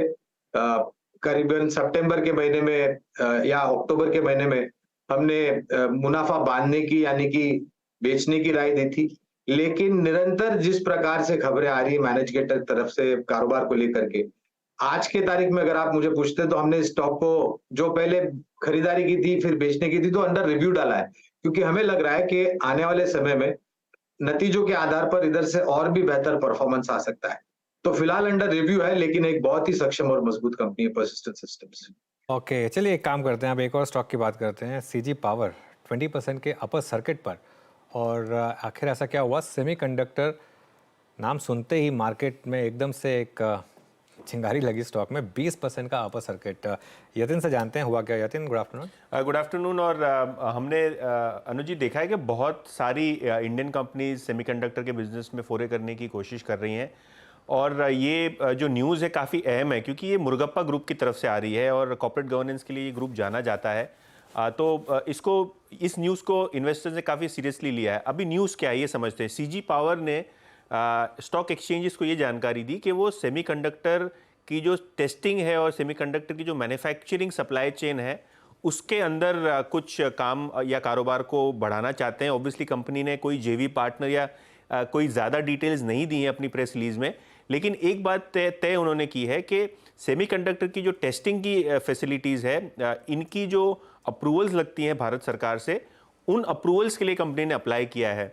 ऑब्वियसली अगर हम सेमीकंडक्टर्स के बारे में जाने तो बहुत बड़ी ग्रोथ अपॉर्चुनिटी कंट्री के लिए है, और सीजी पावर ही नहीं, सीजी पावर की जो होल्डिंग कंपनी है ट्यूब इन्वेस्टमेंट्स ऑफ इंडिया, चाहे वो दूसरी कंपनीज हो जैसे कोरोमंडल इंटरनेशनल या कार्बोरेंडम यूनिवर्सल, इन सभी के सभी शेयर्स में आप डबल डिजिट गेन आज देख रहे हैं। तो पूरा का पूरा जो मुरुगप्पा ग्रुप है वो एक्टिव है इस सेमीकंडक्टर के अनाउंसमेंट के बाद। ऑब्वियसली कंपनी जैसे जैसे अप्रूवल्स मिलेंगे गवर्नमेंट से वैसे ही अनवील करेगी अपनी प्लान्स और स्ट्रैटेजी, लेकिन हाँ ये अनाउंसमेंट ही काफ़ी थी कि सेमीकंडक्टर बिजनेस के अंदर वो फोरे करने वाले हैं, जिसके बाद शेयर्स में बहुत ज़बरदस्त वॉल्यूम्स के साथ आज 20% का अपर सर्किट दिखा गया। बिल्कुल 20% का upper circuit. DB realty real में टर्न अराउंड स्टोरी। 8 या 10 रुपये से ये मूव शुरू हुआ था और वहाँ से लेकर ऑलमोस्ट 500 तक का सफ़र। गौरांग जी कोई व्यू इस पर? आज जो 20% की सर्किट लगी अनुज भाई, हमारे लक्ष्य के ऊपर चला गया है सीजी पावर, और खरीद करके, और एक समय भी था जब कुछ खबरों को लेकर के नीचे के तरफ के दायरे भी दिखे थे। कुछ महीनों पहले की मैं बात कर रहा हूँ अनुज भाई। तो खरीदारी की राय है, लेकिन हमारे लक्ष्य के ऊपर चला गया आज के तारीख में जब 20% की सर्किट लगी। ओके, सीजी पावर 20% का मूव यहाँ पर इस समय आपको दिखाई दिया। चलिए अब एक काम करते हैं, फिर 4 का चौका की शुरुआत करते हैं। सबसे पहले मानस के पास आ रहे हैं सस्ता ऑप्शन ट्रेड के लिए। मानस बताइए। अनुज जी देखिए, इन्फोसिस में खरीदारी करनी है, इन्फी में खरीदारी करने की राय रहेगी। एक क्लासिक फ्लैग पैटर्न का ब्रेकआउट देखने को मिला था। फ्लैग पोल 1370 से लेकर 1450 तक था। 4 दिनों का कंसोलिडेशन देखने को मिला। आज हमें फाइनली एक ब्रेकआउट देखने को मिला है। इस फ्लैग पैटर्न के जो टारगेट आते हैं वो 1510 रुपए तक के आते हैं। अगर आपको ऑप्शन में ट्रेड लेना हो तो करंट लेवल्स पे 1450 का कॉल ऑप्शन लेना चाहिए। 18 रुपए के आसपास वो ऑप्शन ट्रेड हो रहा है। करंट लेवल्स पे खरीदारी करिए, 12 रुपए का स्टॉप लॉस लगाइए और 30 रुपए के टारगेट सेट करिए। 1450 का कॉल ऑप्शन इन्फोसिस का। ओके चलिए हम आते हैं चंदन के पास, एफएनओ सुपरस्टार के लिए। चंदन देखिए, एफएनओ सुपरस्टार पे मैं फोकस करूंगा। यहाँ पे सेलेक्टिव फार्मा नेम पे 2-3 काउंटर में फार्मा से अच्छे लग रहे हैं। स्पेशली आप ओरो फार्मा की बात करें या फिर अपोलो हॉस्पिटल की बात करें तो मैं ओरो फार्मा पे ही खरीदारी की सलाह दूंगा। ओरो फार्मा खरीदें, अच्छा खासा प्राइस सेटअप है। कंटिन्यूसली यहाँ पे हाई टॉप हाई बॉटम के सीक्वेंस बन रहे हैं। 1035 के सपोर्ट, ऊपर में 1080 के टारगेट। ओके तो यहाँ पर आपने अरविंदो फार्मा फ्यूचर्स इसी कार्यक्रम में याद रखिएगा। It's I think 3rd time जब इसकी चर्चा हो रही है। स्ट्रॉन्ग मोमेंटम है यहाँ पर। राजेश सतपुते जी, आपका आज का चार्ट का चमत्कार क्या पिक करेंगे आप? वीरेंद्र जी देखिए, मेरी नज़र है HUL पे, हिंदुस्तान यूनिलीवर पे। अगर आप इसका स्ट्रक्चर देखें तो बेहद स्ट्रॉन्ग स्ट्रक्चर है, और मुझे लगता है अगर आप अर्ली चार्ट पे देखते हो तो लगता है कि यहाँ पे फिर से ये जो स्ट्रेंथ है ये रिज्यूम हो रही है। तो HUL इज अ बाय। 2500, 2560, 2580 ये इसका रेंज है। तो ये 2 टारगेट होंगे, बाय करेंगे। स्टॉप लॉस होगा 2500 का, तो बाय HUL। HUL में 2517 पे बाय है। तो 2 FMCG काउंटर्स आज अच्छा करते हुए, इट्स HUL और ITC। गौरांग, आपका आज का मिड कैप फंडा? स्पेशलिटी एग्रोकेमिकल से जुड़ी हुई कंपनी है विनती ऑर्गेनिक्स। यहाँ पर भी रुझान अगर आप देखेंगे वीरेंद्र, तो बाकी अन्य की तुलना में थोड़ा बहुत साइडवेज परफॉर्मेंस रहा है ये। लेकिन जो भी कारोबार की विस्तार योजनाएं हैं या फिर क्षमता बढ़ाने की बातें हैं या फिर नए प्रोडक्ट्स को लेकर के जो बातें हैं, इन सभी चीजों को ध्यान में रखते हुए हमने विनती ऑर्गेनिक्स पर खरीदारी की राय दी है। और लक्ष्य के रूप में एक साधारण सा लक्ष्य 2150 तक का रखा है। ओके चलिए चारों के चारों ट्रेड्स रिकैप करते हैं आपके लिए। आज 4 ट्रेड्स चारों अलग अलग स्पेस से। पहली ट्रेड आपको इन्फोसिस पर मिली सस्ता ऑप्शन में, और इन्फोसिस में 1450 का कॉल ऑप्शन मानस ने सेल्स किया, 12 रुपये के स्टॉप और 30 रुपये के टारगेट के साथ। एफएनओ सुपरस्टार में औरोबिंदो फार्मा है चंदन के पिक, 1035 का स्टॉप, 1080 के टारगेट। हिंदुस्तान यूनिलीवर ये है चार्ट का चमत्कार में राजेश जी के पिक, 2500 के स्टॉप लॉस, 2560 और 2580 के टारगेट। और विनती ऑर्गेनिक्स ये है पिक मिड कैप फंडा में गौरांग सर की, और ये 2150 का टारगेट। अच्छा, सुमित के पास जाएंगे थोड़ी देर में, लेकिन एक बार जरा निफ्टी वापस लेकर आइए 19,813 पर। अच्छा, एक बार जरा वो 43,400 की कॉल देख लेते हैं बैंक निफ्टी की। हमने 2 कॉल देखी थी, 43,400 और 43,500। 43,500 तो खैर अभी भी ठीक ठाक है, 8 रुपये पर ही है, ज़्यादा मूव नहीं आया उसमें। लेकिन 43,400 ये वाला कॉल राइटर थोड़ा सा यहाँ पर मुझे लग रहा है कि फंसा होगा, क्योंकि यहाँ पर एकदम से प्रीमियम सर्च किया। ये देखिए, तब 25 रुपये था वीरू, अब 47 पर आया ये एकदम से। और ये इंटरेस्टिंग हो सकता है मामला, अगर ये यहाँ पर थोड़ी सी और कवरिंग आ जाए और अगर 43,500 निकलने लगे तो बहुत इंटरेस्टिंग होगा मामला निफ्टी बैंक पर। जी, एक बार देखते हैं अनुज, ये पुल बैक आया बैंक निफ्टी में किसके जरिए था? Its axis bank, yes, 997 per day high के जोन में। मतलब आप देखिए तो 2.25 से लेके अब तक इसमें करीब 10 रुपये की रिकवरी है। और डायरेक्टर साहब एक एक करके स्टॉक्स रखिएगा। बंधन बैंक नो, फेडरल बैंक नहीं, और एक्सिस बैंक है। और अब तक एक बार HDFC बैंक में रिकवरी है, HDFC बैंक में करीब 6-7 रुपये की रिकवरी। ICICI बैंक भी 916 से करीब 921 के जोन में आया। और जहाँ तक SBI का सवाल है, SBI वही है, मतलब ज़्यादा चेंज नहीं आया, हार्डली 2 रुपये का। तो एक्सिस बैंक, ICICI बैंक और HDFC बैंक के इन 3 स्टॉक्स के जरिए अच्छा मूव आया है। अनुज, चलिए अब बात करते हैं बाजार के कोहिनूर की। जी हाँ, निवेशकों के लिए ये है असली हीरा। हालांकि हम बात कर रहे हैं गोल्ड कंपनी की, गोल्ड ज्वेलरी कंपनी की टाइटन। इसने आज एक और माइलस्टोन छुआ। इसकी मार्केट कैप 3 लाख करोड़ के पार हो गई है। अब कहने को 3 लाख करोड़ आप कहेंगे कि कई कंपनियों ने किया है, लेकिन मुझे याद है जब मैंने अपना करियर शुरू किया था 2003 में, तब ये करीब 300 करोड़ हुआ करती थी। अब आ गई 3 लाख करोड़ पर। तो इस जर्नी की बात करते हैं सुमित के साथ। सुमित, गुड आफ्टरनून, बताइए कैसी रही जर्नी इसकी? 3 लाख करोड़ की मार्केट कैप, और ये टाटा समूह की दूसरी कंपनी है जिसकी इतनी मार्केट कैप है। पहली कंपनी obviously TCS, then comes Titan जिसकी 3 लाख करोड़ की मार्केट कैप। तो ये बड़ा माइलस्टोन कंपनी तरफ से अचीव होता हुआ दिखाई पड़ा है। और कुछ इंटरेस्टिंग नंबर, इनफैक्ट निफ्टी की ये दूसरी सबसे ज़्यादा रिटर्न देने वाली कंपनी है अगर आप CAGR के लिहाज से देखेंगे तो पिछले 20 सालों में। 3 लाख करोड़ की मार्केट कैप, 19 साल में रफली 46,050 ये टोटल ओवरऑल, लेकिन 46,000% का मोटा मोटा रिटर्न आप मान के चल सकते हैं। 38.5% की CAGR से इसने लगातार ग्रोथ दिखाई है। एनुअलाइज रेट जो है इसका 38-38.5% के आसपास है। ये निफ्टी की सेकंड बेस्ट कंपनी जो कि इस तरह का एक रिटर्न देकर गया है। इसके अलावा कुछ और मार्केट कैप का नंबर जिसका माइलस्टोन इसको हम अचीव करता हुआ देख रहे हैं, ये रहा वो नंबर। 2008 में करीब 3900 करोड़ की मार्केट कैप, 2013 तक आते आते, ये नवंबर के आंकड़े हैं, 2013 नवंबर में ये 19,900 करोड़, 2018 नवंबर में 82,000 करोड़, 2020 नवंबर 1.25 लाख करोड़, 2022 नवंबर 2.5 लाख करोड़। और इंटरेस्टिंग, महज 2 सालों में कंपनी दोगुनी हो गई, 1.5 लाख करोड़ से मार्केट कैप सीधे बढ़ के 3 लाख करोड़ होते हुए दिखाई पड़ी। इस तरह का स्केल इसने अचीव किया है महज 2 सालों के अंदर ही। कुछ और इंटरेस्टिंग नंबर भी आपके सामने आते हुए दिखाई पड़े हैं, कैसे इसने शेयर होल्डर्स की वेल्थ क्रिएट की है। 2003 में अगर किसी ने 10,000 रुपए इस कंपनी में लगाए होते तो उसकी कीमत आज करीब करीब 7 करोड़ रुपए बन चुकी होती, जो कि बहुत बड़ा समय नहीं है। महज 19 से 20 सालों के अंदर ही ये पूरी जर्नी आपने होते हुए देखी भी है। तो एक बड़े तेजी इसमें देखने को मिली है। और ये जो नंबर है ये सारे एडजस्टमेंट्स के बाद है। वो एडजस्टमेंट कौन कौन से हैं वो भी आपकी स्क्रीन पर आएगी। 2011 में कंपनी ने एक बोनस दिया, और 2011 में कुछ हिस्ट्री, 1987 में कंपनी लिस्ट हुई थी।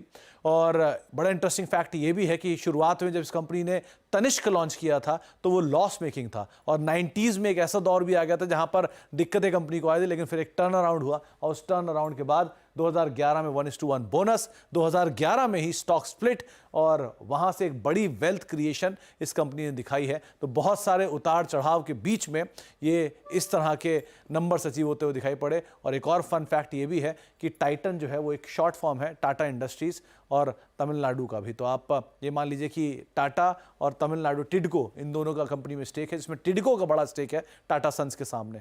तो ये कुछ फन फैक्ट्स टाइटन से रिलेटेड, एक बड़ा माइलस्टोन जो कंपनी ने आज अचीव किया है।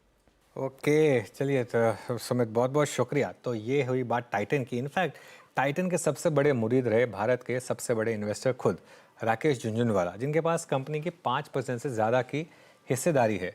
लेकिन राकेश झुनझुनवाला और उनके साथी उत्पल सेठ को टाइटन क्यों पसंद आया था, ये मैंने बात की थी जब उत्पल सेठ के साथ एक रेयर इंटरव्यू किया था मैंने। ये करीब 1 साल पहले की बात है, अक्टूबर 2022 में मैंने ये इंटरव्यू किया था। जब मैं CNBC आवाज़ में मैंने ट्रांजिशन किया था, तब की बात है ये।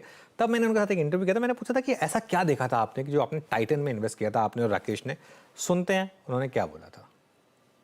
Rare has been synonym with Titan. So what really was one thing about Titan that led to this investment, and the fact that you managed to hold on for so long? And the intangible that we saw in Titan was the culture that Titan had. And that culture was visible not just at the top management team level, that it was, not just in the corporate office, but in the factory workshop. I remember in one of my meetings, there was this 10th grade pass worker who was working on in the factory. And I asked him, what is your annual target? Hoping that he'll give me some number which will give me a clue.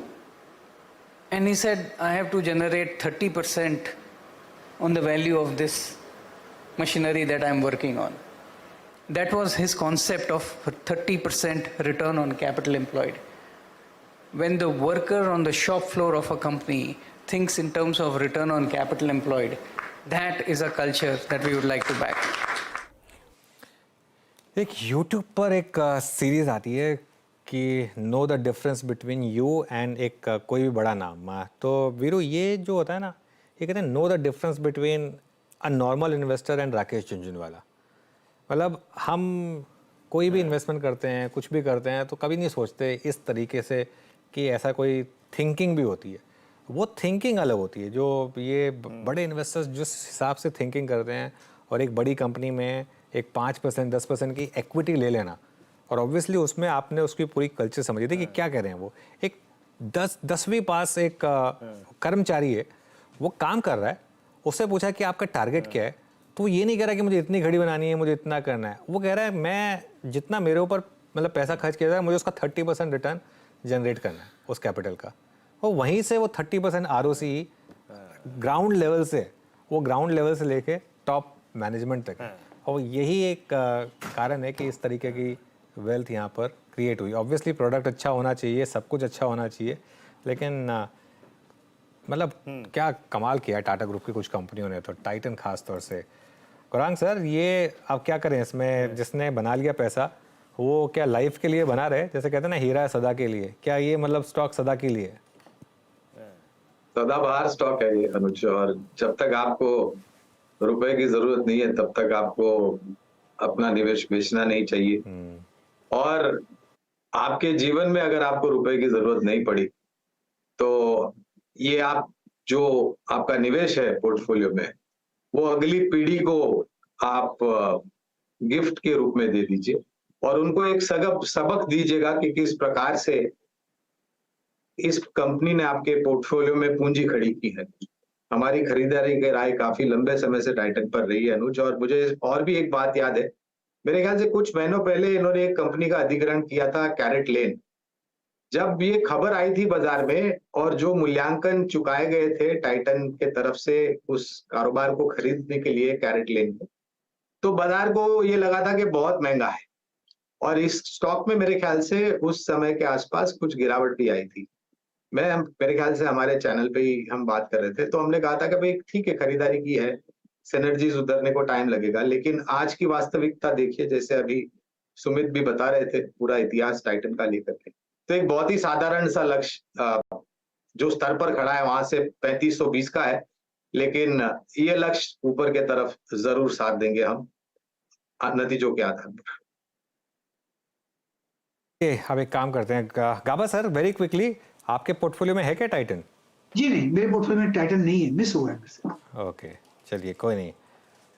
बाकी और titans हैं आपके portfolio में, एक Titan miss हो गया तो कोई दिक्कत नहीं है। एक छोटा सा ब्रेक ले रहे हैं, ब्रेक लेकर जब लौटेंगे तो अमित गुप्ता से बातचीत करेंगे मार्केट्स पर, कुछ सेक्टर्स पर और कुछ स्टॉक्स पर।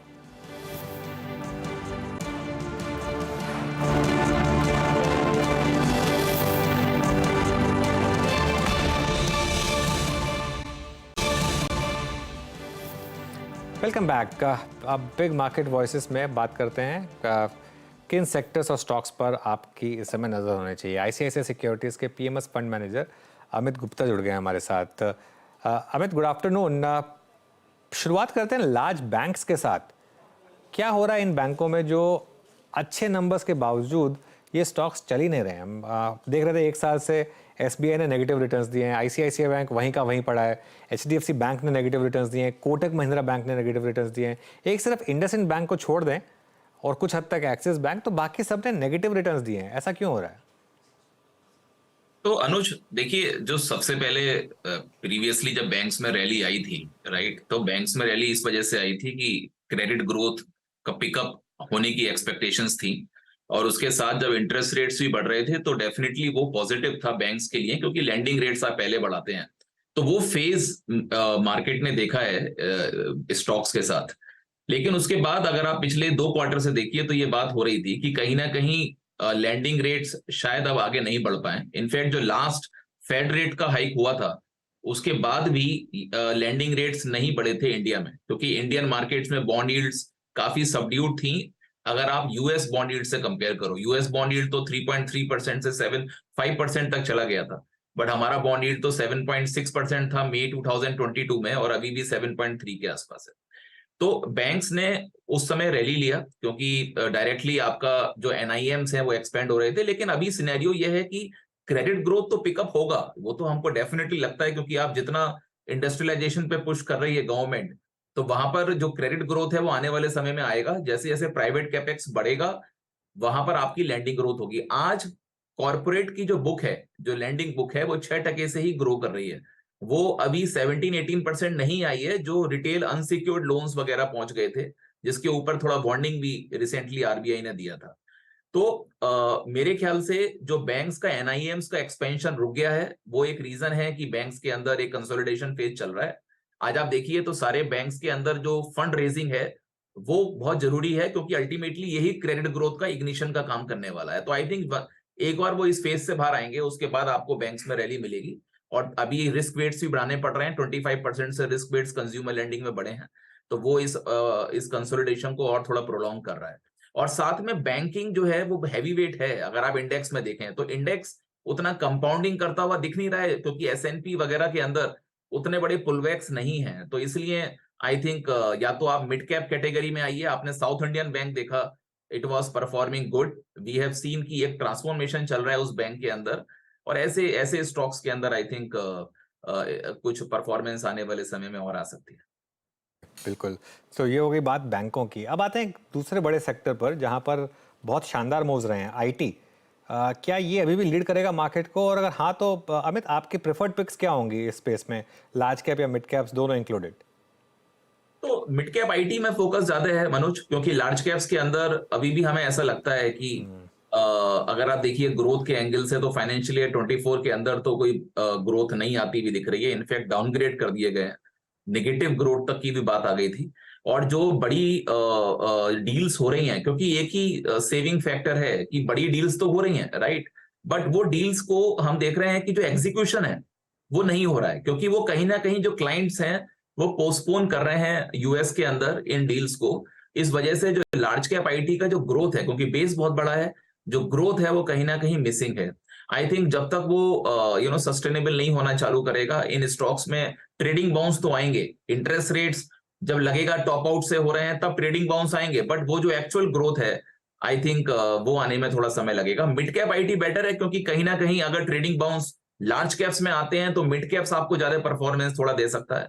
कोफोर्ज आई थिंक अच्छा है, हमारे पोर्टफोलियो का पार्ट है। 28% ट्रेवल इंडस्ट्री को केटर करता है, और आप जानते हैं कि ट्रेवल इंडस्ट्री आज की डेट में बहुत अच्छा कर रही है, क्योंकि लोग आफ्टर पेंडेमिक जो मूवमेंट स्टार्ट हुआ है, I think that's really good, और इसका ये बेनिफिशियरी है स्टॉक। आई थिंक आने वाले समय में ये अच्छा करेगा, और इसके अंदर रूम है उस ग्रोथ का। अमित जी नमस्कार, वीरेंद्र बोल रहा हूँ दिल्ली स्टूडियो से। फार्मा अप्रैल में जब ये पूरी की पूरी जर्नी स्टार्ट हुई थी बाजार की, ये इंडेक्स भी उसी वक्त शूट अप हुआ। 11,400 का इंडेक्स आज 16,000 की ट्रैजेक्टरी में खड़ा है। अभी आप क्या कर रहे हैं फार्मा में, क्या अवॉइड कर रहे हैं, क्या बाय कर रहे हैं, और किस चीज़ को अभी भी राइड कर रहे हैं? आपके मुताबिक फार्मा का ये रनअप बहुत कम समय अवधि में बहुत ज़्यादा हो चुका है, आपका व्यू फार्मा पे इस वक्त? तो देखिए वीरेंद्र, अगर आप फार्मा को देखिए तो प्रॉब्लम कहाँ थी? प्रॉब्लम यहाँ थी कि बहुत ज्यादा इंस्पेक्शन नहीं हो रहे थे कोविड के टाइम पर, और उसके बाद हमने देखा कि कुछ लिमिटेड ड्रग्स मार्केट में थे और जो अप्रूव थे, और उसी के अंदर ज्यादा पार्टिसिपेशन लोगों का रहा। तो जब आप एक ही प्रोडक्ट में बहुत ज्यादा पार्टिसिपेंट्स आएंगे तो सप्लाई बढ़ता है तो कॉस्ट कम होता है, और वो प्राइस इरोजन यूएस मार्केट में देखने को मिला। उसके बाद 1-2 क्वार्टर वेट किया मार्केट ने कि शायद वो प्राइस इरोजन रुक जाए, बट हमने देखा कि वो नहीं रुका। अब सिनेरियो ये है, आपने देखा कि यूएस का टीम भी इंडिया में था and they were talking about कि करीब 100 ड्रग हैं जिसके अंदर शॉर्टेज हो गई है यूएस में। तो जब शॉर्टेज हो गई है ड्रग्स की, तो इसका मतलब यह है कि कहीं ना कहीं अब फार्मा को दोबारा पिकअप करना चाहिए। और उसके बाद अभी वर्क फ्रॉम होम ज्यादा नहीं है, तो जो डिजीजेस बाई चांस उतना नहीं स्प्रेड हो रही थी, अभी वो भी होंगी, क्योंकि लोग बाहर निकलेंगे, संक्रमण पॉल्यूशन वगैरह का उसमें जाते हैं, तो एक्यूट और chronic both kind of diseases are coming up. तो हमने अजंता फार्मा में पोजीशन ली है। Ajanta pharma actually is in mid cap category में बहुत अच्छा मार्जिन वाला कंपनी है, और अगर आप देखिए तो वो क्रोनिक के अंदर आता है। क्रोनिक जो डायबिटीज और ब्लड प्रेशर ये सब चीजें इसमें आता है, इसमें मार्जिन अच्छे होते हैं देन एक्यूट। और जो जेनरिक है, आई थिंक ब्रांडेड जेनरिक्स में ये स्टॉक है ब्रॉडली, और इंडियन मार्केट्स में भी इसका 35% का एक्सपोजर है, और साथ में एशियन मार्केट्स में 20% का एक्सपोजर है, यानी कि 55% ये इधर है, तो विच इज गुड। अदरवाइज अगर आप ज्यादा यूएस फोकस होते हैं तो भी प्रॉब्लम होता है। तो आई थिंक ओवरऑल ये स्टॉक मेरे ख्याल से अच्छा पोजीशनड है इस फार्मा रैली में प्ले आउट करने के लिए। ओके, अजंता फार्मा एक बार चार्ट लेके आइएगा अमित जी की इस कॉल पर। इट्स 1930, याद रखिएगा ये भी इस वक्त अपने करियर की हाईएस्ट ट्रैजेक्टरी में ट्रेड कर रहा है। बहुत अच्छा रनअप इसने भी दिया है। अच्छा अमित जी, 2-3 बड़े अच्छे फ्लेवर से रहे थे मिड कैप्स में, क्योंकि अभी तक मुझे आपको सुन के लग रहा है कि आप मिड कैप्स में ज़्यादा कंफर्टेबल हैं। चाहे आपने बैंक पे जो टिप्पणी करी, जो आपने आईटी पे टिप्पणी करी, मिड कैप में रेलवे की प्रेजेंस बहुत स्ट्रांग है। मिड कैप की कुछ कैपिटल गुड कंपनियां, कंस्ट्रक्शन कंपनियां, इंफ्रा कंपनियां, मिड कैप का आपका पूरा डिफेंस। इसमें से आपकी कुछ जो चुनिंदा स्टॉक्स है वो बताइए, जो पिक किया आपने पीएमएस पे आपने। सो आई थिंक देखिए, अगर आप रेलवे से लिंक करें या डिफेंस से लिंक करें तो BEML मेरे ख्याल से एक कंपनी है जो काफी समय से कंसोलिडेशन मोड में था। बीच में हमने देखा था कि प्राइवेटाइजेशन में भी इस कंपनी का नाम आ रहा था। हमारे लिहाज से ये कंपनी बहुत अच्छा पिकअप कर सकती है। आने वाले समय में नंबर्स अच्छे आने वाले हैं, और मशीनरी और हैवी मशीनरी, इन सब के अंदर ये आता है, तो ये स्टॉक अच्छा पिकअप कर सकता है। और साथ में अभी तक हम क्या देख रहे थे कि देखिए, अगर मैं रेलवे की बात करूं तो जो कंपनीज लाइक RVNL, राइट, तो उनके अंदर FPO भी आया था, क्योंकि गवर्नमेंट, अभी आप देखिए कुछ कंपनीज में FPO अनाउंस कर रहा है, बिकॉज गवर्नमेंट को भी पैसा रेस करना है, और 8 से 10% डिस्काउंट पर ये FPOs आते हैं। आपने RVNL में देखा, पावर में सतलज के अंदर आता हुआ देखा, ये स्टॉक गिरे, बट उसके बाद धीरे धीरे ये स्टॉक्स वापस रिकवर हो रहे हैं। तो ये जो अपॉर्चुनिटी बन रही है जब FPO आते हैं, आई थिंक आपको इन हाई ग्रोथ स्टॉक्स में वो अपॉर्चुनिटी लेनी चाहिए, और उसी के अंदर आई थिंक ये सेगमेंट है तैयार हो रहे हैं, चाहे रेलवे का हो और चाहे वो डिफेंस की कैटेगरी हो। तो आई थिंक ये स्टॉक हैं हमारे रडार पे, और आने वाले समय में मेरे ख्याल से अच्छी ग्रोथ एक्सपेक्टेड है इनके अंदर। कोई और स्पेसेस या कोई और इंटरेस्टिंग स्टॉक आइडियाज जो आपकी टीम ने आपने आइडेंटिफाई किए रिसेंटली? तो मेरे ख्याल से अभी आप देखिए, तो हम पावर की हम पहले बात कर रहे थे, राइट। तो पावर के अंदर अगर आप NHPC देखें, अभी तक कोई खास बहुत बड़ा रनअप NHPC में नहीं है, बट मेरे ख्याल से आने वाले समय में जिस तरह की कैपेसिटी आती हुई दिख रही है, लाइफ टाइम में 7 गीगावाट की कैपेसिटी थी, अभी आप देखिए तो विद इन 3 इयर्स 7 गीगावाट की फर्दर कैपेसिटी इस स्टॉक के अंदर आ रही है, और टोटल 15 गीगावाट की कैपेसिटी की बात कर रहे हैं। तो जब हम लोग नॉन फॉसिल फ्यूल की बात करते हैं तो उसके अंदर हाइड्रो आता है, और आज जब पावर की डिमांड मार्केट में करीब 8 से 9% कंपाउंडिंग हो रही है, और पहले ये 2 से 3% की कंपाउंडिंग थी, आज ऑलमोस्ट 9% की हो रही है। पीक पावर डिमांड जो पहले 220 गीगावाट के पास था, आज वो 240 को क्रॉस कर दिया। तो यानी कि जब आप ज्यादा मेक इन इंडिया की तरफ जाते हैं, इंडस्ट्रियलाइजेशन की तरफ जाते हैं, you need more power, right. आज विलेजेस में भी पावर ज्यादा आ गई है, ज्यादा कवरेज हो गया है, तो उसको कैसे भी यूज किया जाए। तो गवर्नमेंट का जो फोकस है वो आज थर्मल कैपेसिटी एक्सपेंशन की तरफ भी है और रिन्यूएबल की तरफ भी है। लेकिन साथ में जो हाइड्रो एज ए कैटेगरी थी, आई थिंक उसके अंदर जिसने कैपेसिटी बढ़ा ली है और जल्दी कमीशन करने वाला है, वो उसका बड़ा बेनिफिशियरी हो सकता है। तो NHPC is one of them. NHPC is one of them. Oil marketing companies पर कोई व्यू है क्या आपका? काफी समय के बाद एक अच्छी बाइंग आज हमने देखी है, मतलब 3-4 दिन से देखी है इनफैक्ट। तो अनुज देखिए, पहले ये एक्सपेक्टेशन था कि इलेक्शन से पहले शायद पेट्रोल और डीजल प्राइसेस में कट आपको देखने को मिल सकता है। क्रूड उस समय बहुत फेवरेबल नहीं दिख रहा था, जब बीच में हमने देखा कि वॉर के बाद क्रूड के अंदर बाउंस आया। तो मेरे ख्याल से इस तरीके के ट्रेडिंग बाउंस हैं, एक्सपेक्टेशंस पर भी हैं, and because crude oil prices also have come down. तो अगर कट नहीं भी होता है तो भी एटलीस्ट जो मार्केटिंग मार्जिन इनके श्रिंक हो गए थे वो ये रिकवर कर सकते हैं।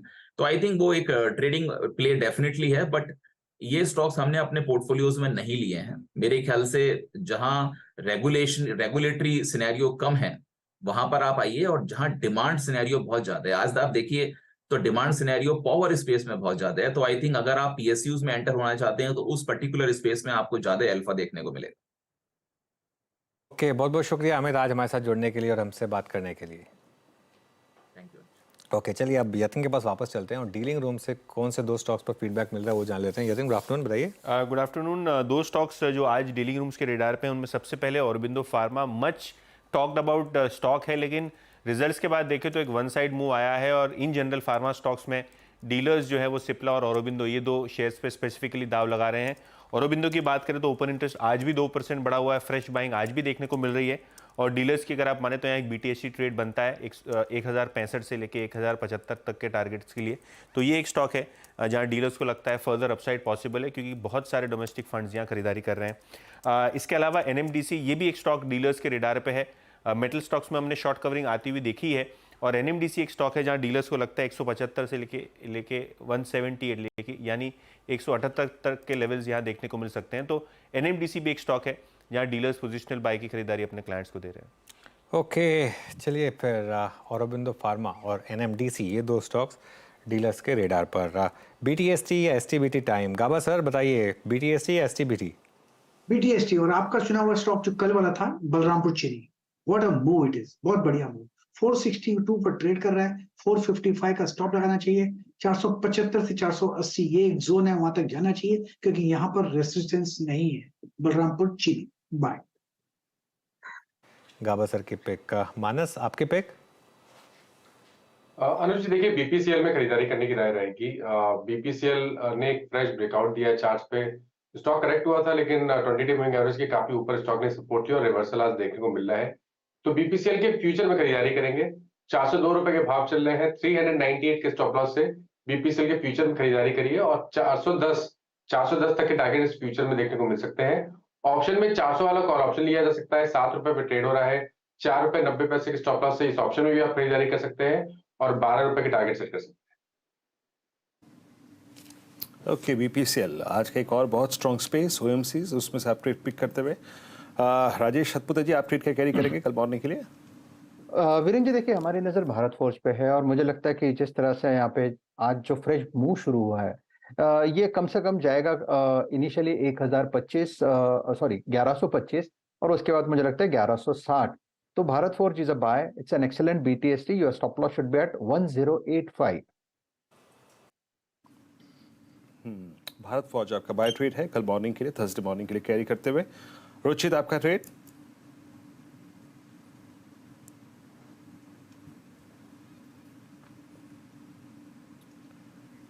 रुचित अपने आप को अनम्यूट कीजिए एक बार और फिर बोलिए एक बार फिर से। बाटा इंडिया में खरीदारी की सलाह रहेगी। सो प्राइमरली फॉलिंग वेज का पैटर्न का ब्रेकआउट ये स्टॉक में डेली चार्ट पे आया है, और आज इंपॉर्टेंट मूविंग एवरेज जो हर्डल्स थे वो भी ये स्टॉक ने सरपास किया है। तो रिस्क रिवॉर्ड रेशियो यहाँ पे अभी बाय के लिए काफी फेवरेबल बन है। 1590 के स्टॉप लॉस के साथ खरीदारी करके जाए 1650 के टारगेट। ओके चंदन आपका ट्रेड क्या रहेगा? बिल्कुल, देखिए यहाँ पे मैंने पहले एक बलरामपुर चीनी की बात की थी, काफी अच्छा मैंने आरो फार्मा की बात की, और बलरामपुर चीनी काफी अच्छे डॉलर के जो मेरे डार पे भी था, बट इसलिए मैं एनटीपीसी पे फोकस करूंगा आप नए ट्रेड के हिसाब से। एनटीपीसी और सेलेक्टिव पावर कंपनीज काफी अच्छा कर रही है। 3-4 दिन का कंसोलिडेशन कंप्लीट हुआ है, आई थिंक रिसेंट का हाईएस्ट डेली क्लोज देने के लिए तैयार हो रहा है। तो 250 के छोटे से सपोर्ट से खरीदारी की सलाह रखेंगे 261 तक के टारगेट के लिए। तो एनटीपीसी पे एज ए बीटीएसटी खरीदारी की यहाँ पे मोहर बननी चाहिए। Okay NTPC. अच्छा देखिए, एक बार बलरामपुर चीनी वापस लेकर आइए, ये हमने स्पॉट किया था प्योरली सिर्फ एक रोल ओवर के एनालिसिस के हिसाब से। और अब देखिए इसमें क्या शानदार मोमेंटम आ रहा है। गावा सर ने पिक किया ऑब्वियसली इसको, इसकी एज अ BTSG कॉल, लेकिन 463 इस समय और शानदार मोमेंटम। और इनफैक्ट एक बार इसकी रोल ओवर प्लेट दोबारा देख लेते हैं। कल देखी थी हमने रोल ओवर प्लेट, अभी भी वही करीब 25-26% रोल ओवर यहाँ पर, लेकिन अच्छा मोमेंटम यहाँ पर आया। और एक हाँ ये देखिए स्क्रीन पर 26% का रोल ओवर इस समय आपको दिखाई देगा। देखिए दिसंबर फ्यूचर्स में ज़्यादा बिल्डअप हो रहा है, बहुत इंटरेस्टिंग है। दिसंबर फ्यूचर में 4.5 लाख शेयर का बिल्डअप है, जबकि नवंबर में सिर्फ 2.8 लाख का बिल्डअप है। तो ये अपने आप में एक आपको कुछ कहानी बता रहा है। यहाँ पर अच्छे रोल ओवर्स हुए हैं यहाँ पर इस समय। गौरांग, कोई व्यू है आपका शुगर स्टॉक्स पर? इसी स्टॉक पर कवरेज थी कुछ समय पहले बलरामपुर चीनी पर अनुज, लेकिन लक्ष्य आने के बाद वो कवरेज निकाल दी थी। फिलहाल कोई कवरेज नहीं है। ओके, बलरामपुर चीनी 463। आपकी गौरांग कोई कॉल रहेगी? अच्छा, इनफैक्ट मैं आऊँगा उस पर, लेकिन मैं एक सेकेंड जरा एक बार इंडस्ट्रीज को ले आऊँ। 19809 मार्केट ब्रेथ भी डायरेक्टर साहब रेडी रखिएगा, और 43443 पे इस वक्त निफ्टी बैंक ट्रेड करता हुआ। अनुज, निफ्टी ने बहुत कन्विक्शन के साथ उस ट्रेजेक्ट्री को 19700 को सिक्योर किया, जो कि कल का सबसे बड़ा ऑप्शन राइटर है। मोर और लेस बायो डिप्स ने आज भी काम किया, तो स्टे लॉन्ग। और जो वो आईटी का बेनिफिट है वो निफ्टी को मिलता रहेगा एज ऑफ नाउ, तो लॉन्ग की अप्रोच रहेगी कल के लिए भी कैरी करने की। हाँ बिल्कुल वीरो, बिल्कुल। देखिए मार्केट का वर्डिक्ट बहुत क्लियर है, पोजिशनल लॉन्ग्स को मार्केट फ़ायदा कमा के दे रही है, सिंपल। आज भी और 30 पॉइंट जुड़ गए आपके, ठीक है। अब आप इसको फिर घर लेके जाइए लॉन्ग पोजीशन को, और स्टॉप लॉस आपका वही रहेगा 19627 का, जो हमने सुबह भी डिस्कस किया, जो हमने 2 बजे के शो में भी डिस्कस किया। और आज मार्केट ने आपको बाय जोन दे दिया था, और 2 बार दिया वो बाय जोन मार्केट ने आपको, तो ठीक है, बिल्कुल शानदार सेटअप है। और इंटरेस्टिंग चीज़ है, अभी तो खैर 14 मिनट बाकी हैं, और अगर यहाँ पर थोड़ा सा मोमेंटम आ जाए ना, और अगर हम 19825 के ऊपर बंद हो जाएं। देखिए एक चीज़ ध्यान रखिए, 19825 आई थिंक कल का भी हाई यही था शायद, अगर मेरी मेमोरी सही है तो, नहीं भी हो तो भी 825 थोड़ी सी रेजिस्टेंस है। लेकिन कल अगर गैप अप मिल जाए ना किसी कारण से, अच्छा आज शायद यूएस मार्केट बंद है मेरे ख्याल से, शायद अगर मैं सही हूँ तो आज अगर कोई बहुत नेगेटिव क्यों ना मिले आपको, हाँ थैंक्स गिविंग के चलते यूएस मार्केट बंद है, तो कल आपको कोई बहुत ज़्यादा ऐसा नहीं है कि कोई नेगेटिव क्यूज़ मिलेंगे। तो अगर एक बार के लिए कल गैप अप मिल जाए और उसमें 19875 निकल जाए, और कल एक्सपायरी भी है, तो 20,000 फिर पॉसिबल है, एक बार स्क्रीन पे दिखा दे। लेकिन ये व्यू है निफ्टी पर। अच्छा, बैंक निफ्टी पे मैं 2 ऑप्शन दे रहा हूँ आपको। जो बेटर ऑप्शन मुझे लग रहा है कि एक दिन और देके देखेंगे इसको, अभी के लिए अवॉइड करिए आप बैंक निफ्टी को, कोई ट्रेड मत लेके जाइए। लेकिन अगर आप एक अग्रेसिव ट्रेडर हैं, aggressive as an really aggressive trader, तो आप एक लॉन्ग ट्रेड ट्राई कर सकते हैं। उसमें आपको आज का लो जो है वो स्टॉप लॉस होगा, बस उसमें एक रिस्क ये रहेगा कि उसमें आपको ओवरनाइट रिस्क रहेगा, जो आपको स्टॉप लॉस नहीं बचा पाएगा। तो इसके लिए मैं कह रहा हूँ कि या तो एक दिन और देख लें, लेकिन ये एक अप्रोच हो सकती है। लेकिन निफ्टी में तो कन्विक्शन है कि निफ्टी में कन्विक्शन बहुत स्ट्रांग है कि आपको लॉन्ग्स कैरी करना चाहिए। ओके, तो इंडस्ट्रीज पे आपने व्यू, लेवल्स फॉर टुमारो और अप्रोच सब समझ ली। एक बार डॉक्टर साहब मार्केट ब्रेथ लेके आइए और उसको देखने की कोशिश करते हैं। अच्छा, एक और चीज़ याद रखिएगा, बजाज ऑटो आज अपने करियर के हाईएस्ट लेवल में बंद होगा, स्ट्रॉन्ग मूव। और एक बार एक स्टॉक और लेके आइएगा, मैं रिलायंस इंडस्ट्रीज़ को देख लूँ, डॉक्टर साहब स्क्रीन पे रखिएगा कि ये किस ट्रेजेक्ट्री में बंद हो रहा है। इट्स 2388। तो निफ्टी के लिए एक सहायक, एक कंट्रीब्यूटिंग फैक्टर रिलायंस की परफॉर्मेंस रही। रिलायंस आज मेरे ख्याल से सितंबर 2023 के बाद सबसे हाईएस्ट लेवल पे। लॉन्ग आई थिंक बाजार इवनली पॉइज था, आप देखिए 58 लॉन्ग, शॉर्ट 57। आई मीन इससे ज़्यादा इवनली पॉइज नहीं हो सकता। शॉर्ट कवरिंग कम में थी और मात्र 16 में, लेकिन लॉन्ग अनवाइंडिंग सुबह सुबह प्रॉफिट्स को कैश में कन्वर्ट की जो टेंडेंसी थी वो आखिरी तक थोड़ी सी कम हो गई, बट थी, परसिस्ट कर रही थी। कमोडिटीज़ में आप देखिए, माफ़ कीजिएगा, ओएमसीज में लगभग बीपीसीएल आज 3.5% ऊपर। बलरामपुर चीनी जिसका जिक्र हुआ, इन पर अनुज ने जो पॉइंट मेंशन किया था that was roll over. Aurobindo pharma all time मेरे ख्याल से इस दौर का हाई, मैं थोड़ा सिक्योर होना चाहूँगा। बाकी जुबिलियंट फूड्स में आज फर्स्ट टिक से मूव था, और persistent system mid cap IT में आज ऑल टाइम हाई पे क्लोज हुआ, strong long. Bharat forge short covering, power grid short covering, United breweries आज सुबह से कम नहीं तो 4-5 विशेषज्ञों ने इसको बार बार मेंशन किया। 1% ऊपर, बायोकॉन लगभग 1% ऊपर, बीएचएल में आज शॉर्ट कवरिंग थी। तो ये कुछ थे स्ट्रॉन्ग पॉकेट्स। शॉर्टिंग एवीबी में वोडाफोन आइडिया, डालमिया भारत, जेएनएफसी और इंडसइंड बैंक में आज शॉर्टिंग हुई। और जो उसके बाद जो स्लाइड आएगी जिसमें लॉन्ग अनवाइंडिंग का आंकड़ा होगा, दैट्स बर्जर पेंट्स, पीवीआर और India Bulls housing finance, Canfin Homes और ओबरा रियल्टी में एक बड़े मूव के बाद आज थोड़ा सा, अगर आप देखिए, प्रॉफिट जो था वो सरेंडर हो रहा था। But look at Bajaj auto. मैं 2 स्टॉक्स पे डिस्कशन करना चाहूँगा यहाँ पे, बजाज ऑटो और साथ ही साथ रिलायंस इंडस्ट्रीज। राजेश सतपुते जी, बजाज ऑटो पे एक बार टिक देंगे, यहाँ पर आपका व्यू क्या है? और ये 5749 पे अपने करियर के सबसे उच्चतम स्वरूप पर बंद होने की कोशिश करता हुआ। जी, देखिए यहाँ पे जबरदस्त स्ट्रेंथ है और इनफैक्ट हर डिप में यहाँ पे बाइंग की हुई है। हालांकि थोड़े टारगेट देना थोड़ा मुश्किल है क्योंकि अनचार्टेड टेरिटरी में ऑल टाइम हाई पे चल रहा है। लेकिन जो कि हम लोग ऑप्शंस की जो बात करते हैं तो मुझे लगता है यहाँ पे राइटर खड़ा है 5800 पे। लेकिन थोड़ा अगर आप प्रोजेक्शन दे निफ्टी अपना डेली चार्ट के हिसाब से, तो प्रोजेक्शन बताता है ये कम से कम जाएगा 6000 को। तो 6000 के टारगेट के लिए पोजिशनल लॉन्ग ही रहेगा। स्टॉप लॉस थोड़ा डीप होगा 5650 का। तो 5650 के स्टॉप लॉस के साथ लॉन्ग रखे, 5700 निकल गया, फिर आप स्टॉप लॉस को ट्रेल करें और बड़ा टारगेट होगा 6000 का। तो it's still a buy in Bajaj auto. Okay, अच्छा एक क्लैरिफिकेशन दे दूं मैं, सॉरी, वो थैंक्स गिविंग हॉलीडे कल है, आज नहीं है। तो आज तो खैर यूएस मार्केट ट्रेड करेंगे, फ्यूचर्स ठीक ठाक ही हैं अभी इस समय। तो कल बंद है और परसों हाफ डे रहेगा वहाँ पर, लेकिन आज तो खुली रहेंगी मार्केट। बैन की अब बात कर लेते हैं। एफएनओ बैन में एचपीसीएल के जाने की तैयारी हो रही है। 104% पोजीशनिंग हो गई है यहाँ पर। और बैन से बाहर आने वाले स्टॉक्स में चंबल फर्टिलाइजर्स और डेल्टा कॉप, ये 2 स्टॉक्स हैं जो शामिल है यहाँ पर, कि ये शायद बैन से बाहर आ जाएं इस समय। आपको ये एक अपडेट इस समय मिलती हुई। कुछ और स्टॉक्स देखते हैं एक बार, जो जहाँ पर इस समय थोड़े से अच्छे मोमेंटम आ रहे हैं। अल्ट्राटेक सीमेंट, ये खैर बार बार डिस्कस हुआ है, अल्ट्राटेक सीमेंट यहाँ अच्छा मोमेंटम। और एक बार लेकर आइए एक्सिस बैंक जरा वापस। एक्सिस बैंक का एक बार आप फायर करिए वो 52 वीक हाई और लो वाली प्लेट। इस समय फ्यूचर्स में ये 4 डिजिट क्रॉस करता हुआ 1001 के करीब। ध्यान रखिए, एक्सिस बैंक जो है वो रिलेटिवली काफ़ी मजबूत रहा है स्टॉक। 52 वीक हाई के काफ़ी करीब है ये। इनफैक्ट इसका अगर आप चार्ट देखेंगे, करीब 6 महीने का चार्ट अगर एक्सिस बैंक का देखेंगे, तो आप पाएंगे कि इसने आउट परफॉर्मेंस दिखाई है थोड़ी सी कंपेयर टू आईसीआईसीआई बैंक। हाँ, ये देखिए 6 महीने का चार्ट करीब करीब 9% ऊपर है। आई थिंक इसी 6 महीने के पीरियड में आईसीआईसीआई बैंक फ्लैट होगा या फिर नेगेटिव होगा। गाबा सर, एक्सिस बैंक कोई व्यू इस पर? एक्चुअली बाई मोड पर तो है, ये एग्रेसिव कॉल रहेगा। काफी गिरावट देखी हमने 1050 से 980 जोन्स पर। तो 3 दिन का जो लो लगा है, इसमें लगता है resilience on the down side है। एस लॉन्ग एज 990 बरकरार है, एक अपमूव मिलने की संभावना है और इस अपमूव में करीब ले जा सकता है 1020 तक। तो रिस्क रिवॉर्ड रेशियो भी फेवरेबल है, लेकिन रिस्क रिवॉर्ड रेशियो फेवरेबल है, लेकिन मैं कहूंगा ये एग्रेसिव कॉल है। वन कैन टेक इट, ले सकते। वाकई एक्सिस बैंक, हालांकि निफ्टी बैंक अब और 43,460 की तरफ जाता हुआ, लेकिन अब शायद एक्सपायरी के पॉइंट ऑफ व्यू से उसका बहुत मीनिंग नहीं है, क्योंकि ऑलरेडी जो प्राइसेस हैं ऑप्शंस के वो सिंक हो चुके हैं।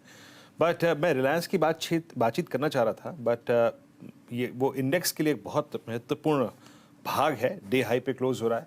और इनफैक्ट एक चीज़ है यहाँ पर, आप सुबह का और अभी का स्विंग देखें तो एक चीज़ है, और जो शायद मैं कल सुबह भी डिस्कस करूँगा जब हम इंडिसेस पे चर्चा करेंगे, कि यहाँ पे अब इस मंथली कॉन्ट्रैक्ट का 2400 का कॉल राइटर रिस्क पे है। उसका क्या मायने है उससे बातचीत करेंगे। लेकिन मैं जिस स्टॉक को यहाँ पर अब छेड़ना चाह रहा हूँ, दैट्स बाटा मानस 6 सितंबर के बाद जो चली आ रही चैनल थी, एक तो उस चैनल को बाइसेक्ट करता हूँ। डायरेक्टर साहब कैंडलस्टिक चार्ट रखिएगा मल्टी मंथ, प्लस आज ये अपने 200 डे एक्सपोनेंशियल मूविंग एवरेज को जा रहा है 9 अक्टूबर के बाद किस करने के लिए। आपका व्यू मानस, आपकी क्या फाइंडिंग्स में ये अपीयर हुआ था बाटा, और इस चार्ट पर आपका व्यू?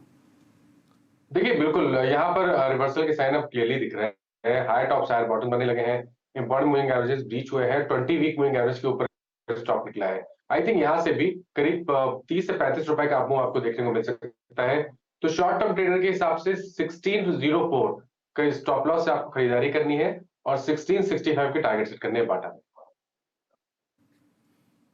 ओके, चलिए बाटा को मैंने मेंशन कर दिया यहाँ पर। थोड़ा सा और डेटा के साथ अब लेके आइए आप रिलायंस, और डायरेक्टर साहब स्क्रीन पे रखिएगा रिलायंस इंडस्ट्रीज की एक बार के लिए 2400 की कॉल, और इसका जरा एक बार आप आउटस्टैंडिंग वाइज देखिए। याद रखिएगा Reliance close to I think 2400 अगर आ रहा है तो 21 सितंबर के बाद पहली बार, और मैं अगर इस वक्त मेरे को शायद थोड़ा सा वक्त लगे एनएससी की साइट खोलने में या फिर उस डेटा को ऑप्शन के लोड करने में, बट मेरे ख्याल से यही कॉल ऑप्शंस जो है वो इस मंथली कॉन्ट्रैक्ट में सबसे बड़ा आउटस्टैंडिंग 40 लाख का आउटस्टैंडिंग वाई होल्ड करती है। और मैं इनफैक्ट मेरे को शायद सिर्फ गिन के 10 सेकंड और लगेंगे इसका वो ऑप्शन चेन निकालने में, और यस ये रहा, और इसकी 2400 की कॉल यस 15,829 कॉन्ट्रैक्ट इसमें सबसे बड़ा मैक्सिमम आउटस्टैंडिंग वाई है, और जिसमें से आज सबसे बड़ी शॉर्ट कवरिंग इसी कॉल में है, और करीब 687 कॉन्ट्रैक्ट यहाँ पे कटे हैं। प्रकाश सर, आपका एक व्यू रिलायंस इंडस्ट्रीज पर? एक्चुअली सुबह से ही 3-4 दिनों से एक अपमूव दिखा रहा है, बाई मोड पर तो है रिलायंस, ट्रेड कर रहा है 2390। मेरे ख्याल से थोड़ा वक्त देंगे तो पॉसिबल है कि 2420 टू 2450 ये एक जोन है, वहां तक जाना चाहिए। स्टॉप होगा 2380, तो रिस्क रिवॉर्ड रेशियो देखें तो भी फेवरेबल है। यस, मेरे ख्याल से इस बाई मोड पर है, स्लो चलता है कभी कभी, इट्स अ बिग स्टॉक, लेकिन बाय मोड पर है रिलायंस इंडस्ट्रीज। बिल्कुल, निफ्टी के लिए जो सहायक चीज़ रही आज और जो इसको बचा के लेके आई लोअर लेवल से, उसमें एक चीज़ था HDFC बैंक आज सिंक नहीं हुआ, उसके बाद रिलायंस में एक स्ट्रॉन्ग रिकवरी, ITC में स्ट्रॉन्ग रिकवरी, और आज भी HDFC बैंक 1512 की ट्रेजेक्ट्री में, यानी 1500 के ऊपर सेफ सिक्योर है। आज का लो भी HDFC बैंक का 10 डेमा 20 डेमा था, तो एक अच्छी क्लोज की तरफ हम बढ़ते हुए अनुज। और एक्सिस बैंक बैंकिंग में अगर इस क्लोजिंग के वक्त, क्लोजिंग के दौरान जिस स्टॉक ने सबसे स्ट्रॉन्ग पुल बैक दिया, क्योंकि शुक्रवार को याद रखिएगा it was all axis bank only जो कि सिंक हुआ था, आज स्ट्रॉन्ग रिकवरी की तरफ बढ़ता हुआ। अनुज 43,475 एक स्मार्ट रिकवरी लोअर लेवल से निफ्टी बैंक में भी। बिल्कुल। अच्छा, इसमें मैं एक और चीज़ जोड़ूंगा वीरू, क्या होता है ना कई बार एक्सपायरी वाले दिन, अब देखिए हमने जब 2 बजे के शो में शुरुआत की तो हमने दोनों कॉल दिखाई दी आपको, 43,400 की कॉल भी दिखाई थी, 43,500 की कॉल भी दिखाई थी। एक बार दोनों रिविजिट कर लेते हैं, ठीक है। अब 43,500 की कॉल डिस्पाइट बैंक निफ्टी की आखिरी 1 घंटे की 100-150 पॉइंट की रिकवरी के बावजूद 43,500 की कॉल जीरो पे एंड होगी, एकदम जीरो पे एंड होगी 43,500 की कॉल। और वहीं 43,400 की वो जो कॉल थी, वो जो 25 रुपए की थी, वो मेरे ख्याल से अब एंड होगी करीब 60 रुपए करीब। दिखा सकते हैं क्या दोनों कॉल्स? अगर नहीं दिखा सकते तो फिर मैं कुछ और बात करता हूँ। हाँ, ये देखिए, ये 43,400 की कॉल ये 50 रुपए पर जाके बंद हुई, 25 रुपए वाली, और 43,500 की कॉल वो जीरो हो गई, ठीक है ना। तो कहने का मतलब क्या है यहाँ पर, अगर आप कभी इस तरीके की ट्रेड ले भी जिसमें कि शॉर्ट कवरिंग के आपको चांसेस लग रहे हैं, तो हमेशा थोड़ा सा इन द मनी रहे। मतलब अगर आपको लेनी भी थी ना, तो मैं तो कहता हूँ इवन 43,300 पर काम करते आप तो वो आपके लिए ज़्यादा बेटर रहती कंपेयर टू जो आउट ऑफ मनी, क्योंकि उसमें तो बिल्कुल कंप्लीट वो जीरो वाला गेम हो जाता है कि अगर इंडेक्स आपके फेवर में चल भी गया तो भी आपको ट्रेड में कुछ नहीं मिलता। इस चीज़ का ध्यान रखिए। चलिए अब वॉल पे चलते हैं और आज की क्लोजिंग समझते हैं। 19,816 पर निफ्टी करीब 33 पॉइंट ऊपर। निफ्टी IT में शानदार मूव, एक बार फिर से लोअर लेवल से क्या शानदार रिकवरी, 235 पॉइंट ऊपर। बैंक निफ्टी भी लोअर लेवल से अच्छी रिकवरी दिखाकर गया, फिर से 200 डे मूविंग एवरेज को डिफेंड किया हमने यहाँ पर 43,473 पर। मिड कैप इंडेक्स ने आज भी ठीक ठाक परफॉर्मेंस दिखाया, 1/3% ऊपर यहाँ पर, और स्मॉल कैप इंडेक्स आएगा आपकी स्क्रीन पर, ये हालांकि आज नीचे था, और इसके लिए एडवांस डिक्लाइन अगर आप देखेंगे, despite mid cap being in green, 1240 बढ़ने वाले शेयर, 1751 गिरने वाले शेयर। इनफैक्ट ये इंटरेस्टिंग डायकॉटमी थी आज, बहुत समय बाद ऐसा देखा हमने कि क्या ये पहले साइन है स्मॉल कैप में करेक्शन के। देखते हैं, 1.25% नीचे था स्मॉल कैप इंडेक्स। फटाफट से सेक्टोरल इंडिसेस लेकर आते हैं, उसके बाद निफ्टी के हीट मैप के साथ एंड करेंगे। तो पहले कौन सा सेक्टर इंडेक्स फायर हो रहा है?